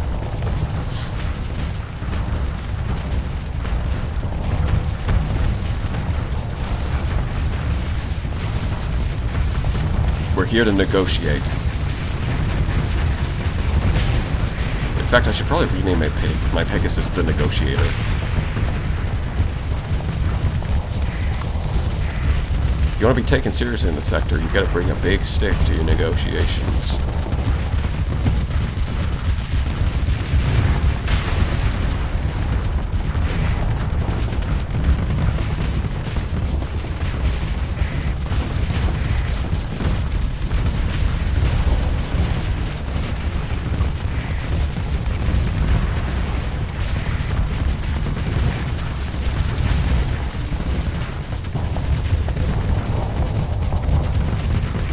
Ah, the negotiator. Yes.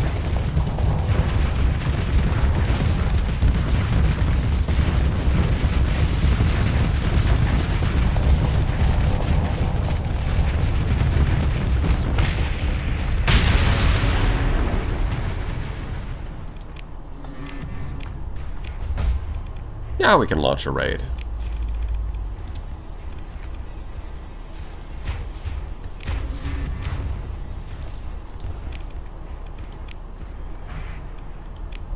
Attack diverted. Yeah, do we still get the extra fuel profits?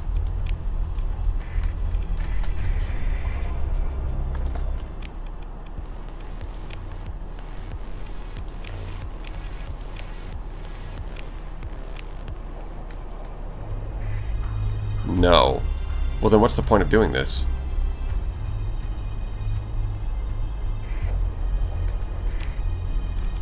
Why would I do this if I don't get the 25% fuel profits? Wouldn't I rather just fight them normally? Isn't this a bit silly?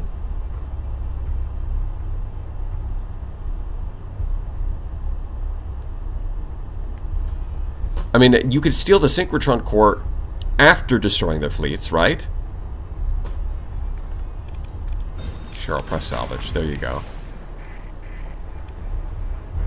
But you could deal with the crisis, destroy their fleets, and then steal the synchrotron core afterwards to, like, extra fuck them over.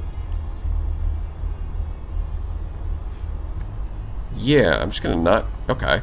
Well, I mean, this was kind of the perfect opportunity to attack, but, like... I'm just gonna leave. And we'll just kill their fleets. And then steal the core. Because that is the best of both worlds. We get the extra fuel profits, and then we reduce our... and then we just nuke our competition from orbit. That seems like a plan to me.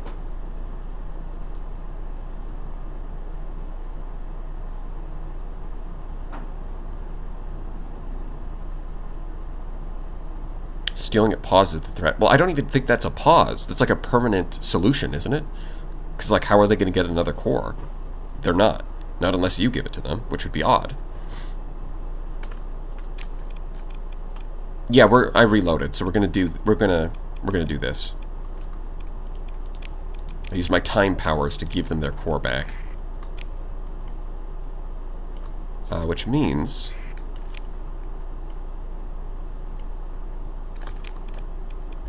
let's see. I guess I'll tag this. Remove that. Remove that. Okay, yeah, and save. So now the only thing that's tagged as important is the colony crisis. Okay. Just so I remember.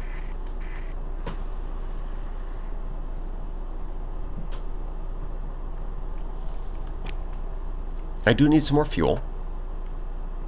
But I guess we'll get that from Kazeron. Something I could use, I guess I could go...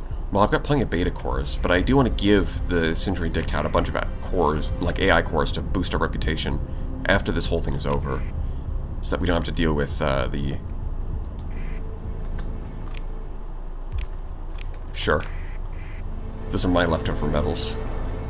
So we don't have to deal with the hostilities reducing our accessibility.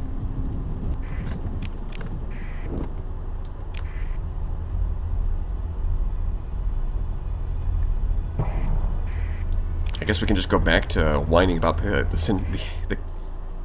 at least a month. And engaging in open business is impossible, you say. Well, I guess I'll just have to do business elsewhere. I want my falcons. If you destroy the system defense forces, do they rebuild them? Yes. Those do respawn. Did they not have a gate? Or have I just not activated it? Yeah, they don't have a gate. Alright. Well, we'll just drive over to Madeira. Come on, kids, get in the car.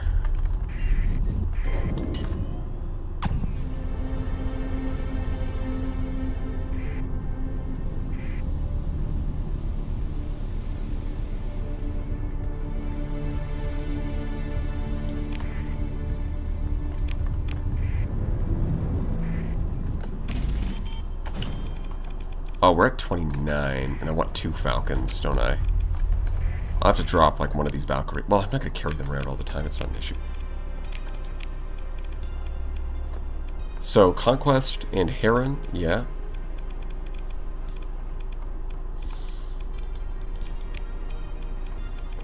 Okay, so it's good to know that the Navarchy versions do show up at planets other than Kazeron. But I want Falcons.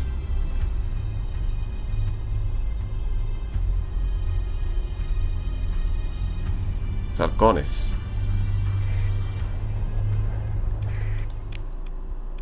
Guess I'll just sell this. Buy fuel so I don't forget. Yeah, no, you guys... Okay, so even if it's not a military market, they will sell the Navarchy variants, but...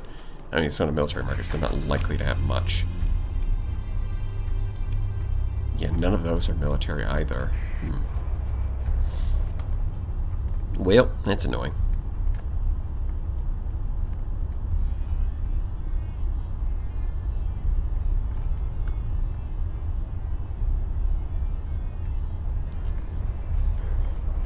Okay. Fuel. And transverse. Yep, scan me. That's fine.